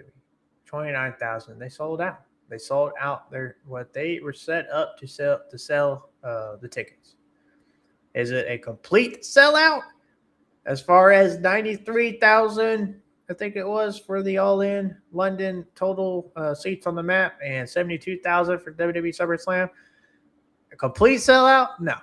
But if they sell out this current setup that they have set up, which for AEW as of now is 37,000, WWE as of now was 29,000. I would imagine they both go over those amounts, getting closer. If the current setup is 37,000, you also got to look at Double or Nothing. Double or Nothing was the current setup that they had originally was around 10,000 something, and then they went over that to 14,000. So if they sell out the tickets that they have set up, then that's a sellout. Now, is it a complete sellout of the whole arena? No. As far as WWE and All In. But whether they sell it out or not, who cares? Let's watch and enjoy the show. Let's watch AEW. And Gay, I did post it on X. Looks like it'd be a sellout. Just saying. That's what he's referring to. But if they sell out the tickets they have set up, let's say 37,100 something it was, or whatever it was for AEW All In. If they sell that out, then it's a sellout. If they sell out the tickets that they have set up for the arena, for the show, that's a sellout. It has been that way with concerts and etc. It has been that way for a while. If they sell out the entire arena, awesome. WWE included. If they do it for SummerSlam, then sell it. I don't think you can say it's a sellout because of the setup, because the demand was there. The setup would be more. Well, with professional wrestling, the demand is there for wrestling fans. And if they sell out wrestling fans, if they sell out the tickets of the current setup, let's say WWE, what it was, 29,000 something for night one, and probably night two is the same, according to WrestleTix. If they sell out 29,000 to the T of the number they have set up, sell out. The AEW, 37,000 to the T, sell out. If they go over that, sell out. If they sell out the arena, sell out. If they fall short of that, if they fall short of the 37,000, and the WWE falls short of the 29,000, not a sellout. They still have tickets available. They did not outsell the tickets. So they didn't sell all the tickets. So if they sell out the current setup, then it's a setup. So yeah. I'm going to be at All In. Bought my tickets next day. They did a 50% sale. Hey, awesome. You got a ticket cheaper than what it was. That's great. I'm glad. Happy for you. I'm pretty sure WWE will be doing the same here shortly. Maybe 25%, probably not 50%. Maybe they'll get 35%. Maybe. I don't think they'll do 50. If they do, great. I'll be great. I would love that. So hopefully the fans, and that's what people are waiting on too. That's why the tickets are slow right now. They're waiting on the discounts and the sales. That's what they're waiting on. The 50% off, the 40% off, 35% off. If they can save money going to these shows, then they're going to. As we get closer, if there's no discounts, no sales, then we'll see where the tickets are, and people will just probably bite the bullet, buy tickets, and go anyway. But how expensive things are, they're probably waiting to get a discount because I'm pretty sure the hotels aren't cheap either. Maybe over there in London, they're probably cheaper than they are here because for our dollar, it's a little bit cheaper. But as far as for here, and especially SummerSlam in New York, in MetLife and Minnesota, not MetLife, in Minnesota, not New York. The Viking Stadium in Minnesota is probably not cheap to get a hotel over there. So, yeah. Oh, you bought them the day before the sale. I didn't. I bought them the day before the sale. Hey, if you just had been patient just a little bit while longer, patience is a virtue. But thank you for joining Machine Pen. I appreciate it. And appreciate your questions. Appreciate the questions. Cool name, by the way, and logo. I like the logo. The logo is pretty cool. Kind of looks like a Bret Hart vibe to it. Maybe Kyle Fletcher, pink and black. But hey, you're going to the show, so be grateful, be happy. I was planning on trying to go, but finances didn't permit for me, especially having to get a passport and all those things. It was just too much for me financially and my family, so it was unfortunate that I couldn't go. I was going to try and go, especially my first international trip and visiting London. So, but maybe next time, we'll see. Hopefully All In will be back in the States next year and I'll be able to go to that. But as far as I'm glad that you're going. And for those who are going to SummerSlam, have fun. I'm glad you're going to SummerSlam as well. For those going to Saturday night's main event next weekend, have fun. When you buy these tickets, yes, would you like a discount or a cheaper price? Sure. I do as well. But just be grateful you were blessed to be able to afford to go because some are not because of the financial times that we are in. So be happy and thankful that you are blessed enough to go to these shows, especially for a WWE show. No, I'm just kidding. But for real. Just be thankful. Be thankful that you were blessed enough to go and attend and have fun. Some of us are not. We'll be enjoying it from the comfy couches of our home. So enjoy it. From Ireland. Hey, now. Were you upset about the Sheamus release? Or are you happy? Let me know. Are you a Sheamus fan? It was very expensive. I'm only going from Ireland. Hey, man, you're still blessed to go. So be grateful. Be grateful. Yes, you would have loved that 50% discount. I'm sure you would, as many others. But just be thankful you're blessed to go because you were blessed enough to be able to afford the ticket at the full price. So if you're blessed enough for that and you're going, be grateful. Because there's some of us that can't. I'm one of them. So just be grateful, be happy. Tiki will haven't gone far enough. Have a guess how much front row tickets to Conor UFC return is. Oh, yeah, that's right. He's returning to the Octagon. Is it this weekend? Is it this weekend or next weekend? It's coming up. I'm not a big Conor fan. I like Conor. I was more a Donald Cerrone guy, cowboy. But I like Conor. He's not bad. He can be a little too cocky. But I'm glad that you are blessed to go. For those who are blessed to go to All In or SummerSlam next month, happy for you. Have fun. Get the pictures. Meet and greets, all that as much as you can if you can. It's a lifetime experience. I can vouch. I got to meet Hangman Adam Page last year. So you put away the money, you budget, you save, you have fun, you get to do all the stuff you want to do. So, but if you can still just be there for the show and have fun with that, hey, that in itself is the experience as well. If you're going to SummerSlam and all you can do is just go to the show, have a few drinks and food and have fun, then enjoy the show. If you get to go and you can do all the meet and greets and everything else that you can do, go enjoy and have fun and do the meet and greets and have fun. Because I'm telling you, it is a fun time. It is great. So again, Machine Panda, have fun. Front row tickets for the counter fights, $42,000. Oh my gosh,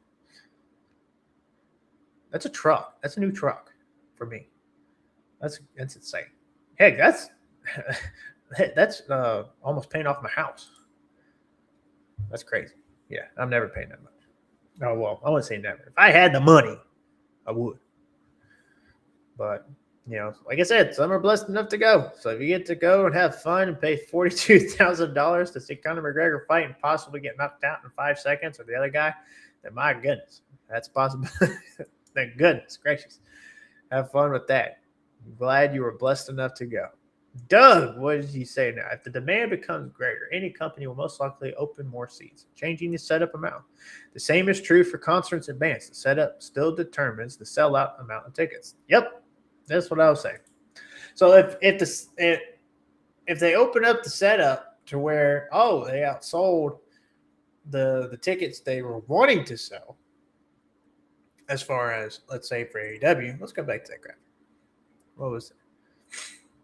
Let's say, for example, there it is.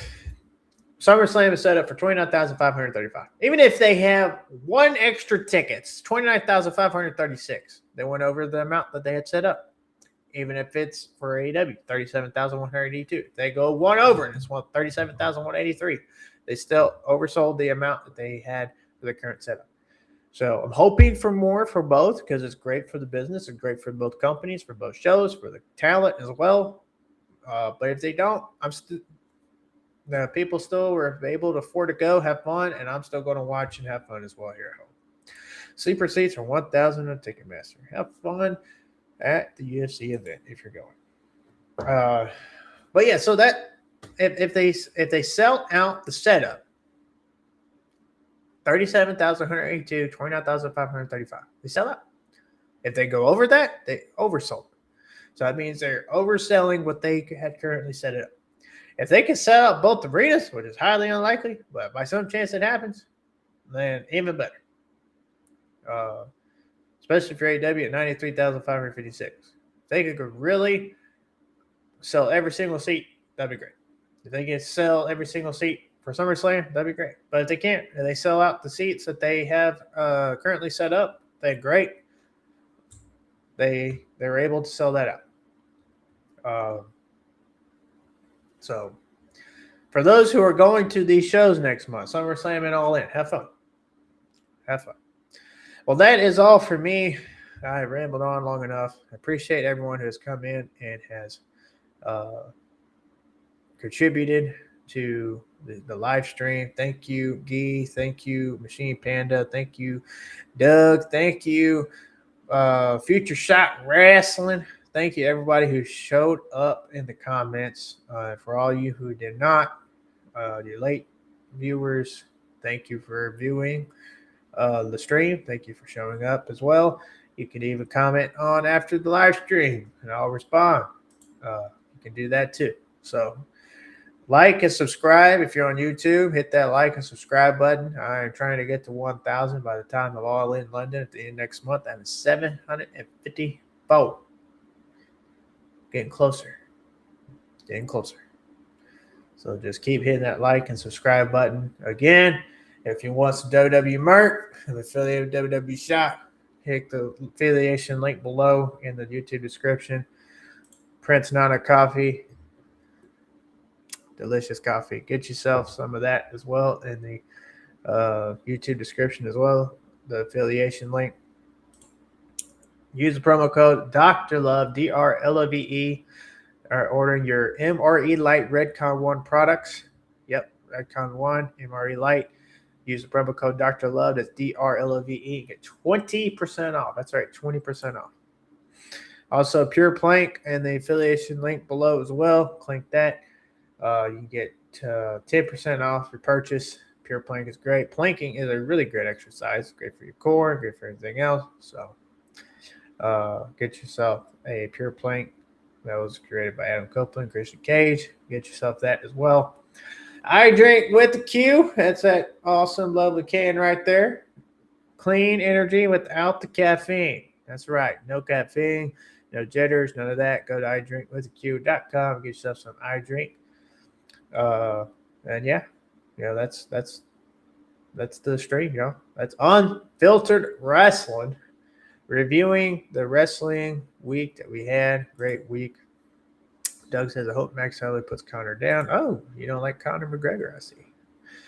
I like both fighters. So whoever wins, it ain't gonna bother me. Who loses? I like both fighters. I like Holloway and I like Conor. I guess I like Max Holloway more than Conor McGregor. I don't mind Conor. It's just he could be too cocky and arrogant. So but yeah, that's the stream, y'all. Thank you for joining. Appreciate y'all. Have fun with wrestling this weekend. Enjoy SmackDown tonight. Enjoy the G1 tournament. Enjoy MLW on tomorrow. Enjoy NWA tomorrow. Collision. AAA wrestling on tomorrow night. So much wrestling this weekend. So much wrestling next week. We're getting ready for the big pay-per-view, biggest pay-per-view of the summer for both companies, for AEW and WWE. So we're going to be in for a wild ride. We're also getting ready for TNA Lockdown as well. That's coming up. So let's have fun. Enjoy professional wrestling. I can't wait. I want to enjoy it. So you enjoy with me. Don't get so sucked into the negative energy. Okay? And for those who are the negative podcasters out there, content creators who are just constantly criticizing and putting down the professional wrestling product, the professional wrestling today, take a break.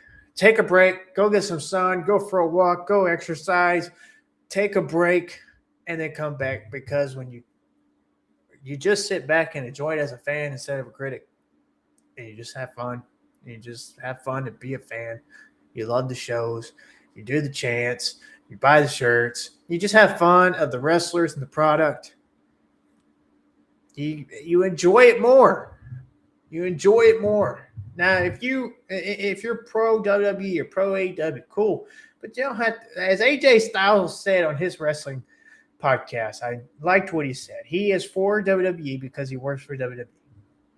But he's still he's not going to bash AEW because he has friends that work over there and he hopes AEW succeeds. More wrestling, the better, especially when there's a competitor out there. You elevate your game as a company and you want to put on the better show, so you put on the better show. So I'm glad that AJ Styles said that. If you're pro AEW or you're pro WWE, just focus on your company. You ain't got to bash the other one. This whole tribalistic war, man, when you get sucked into it, it just really takes the fun out of professional wrestling. And I'm speaking to the choir here. When I was doing it for the past few months with WWE and just putting down everything, focusing on the ads and commercials and this and that, although it does suck, I'm not going to say I'm here ready for an advertisement. What are you going to sell me next? But when you just ignore that and you can especially watch the VPN, or you just ignore it and you just focus on the wrestling product and have fun with the show, have fun with the wrestlers, have fun with AEW, especially with the, even if it's some things even if the wrestling show might be too long, as some of y'all have said, you can still enjoy what you get out of it. You can still have fun. You can still love it. And you can still be a fan of the wrestlers of the shows every week. You can still be a fan of WWE if you're Roman Reigns, Cody Rhodes, Seth Rollins, CM Punk, Sami Zayn, Drew McIntyre, Oba Femi, Rhea Ripley, Charlotte Flair, Liv Morgan, Io Sky. The list goes on. AEW, Kenny Omega, Will Ospreay, Hangman Adam Page, Tech Club, Mercedes Moné, Willow Nightingale, Maya World. The list goes on. TNA, Santana, or not Santana anymore, wherever he goes. Hope he, hope he does great. Nick Nemeth, KC Navarro, AJ Francis, Moose, Elijah, Jody Threat, Indy Hartwell, Xavier Brookside, Li Ying Lee, and all these other great knockouts and wrestlers. When you enjoy the company for the wrestlers, you support the wrestlers, you have a and you are a fan of the talent over the 3 letters they represent. You have more fun. So have fun. Enjoy professional wrestling. Love professional wrestling. Love all y'all. Thank y'all. God bless, and have a good weekend.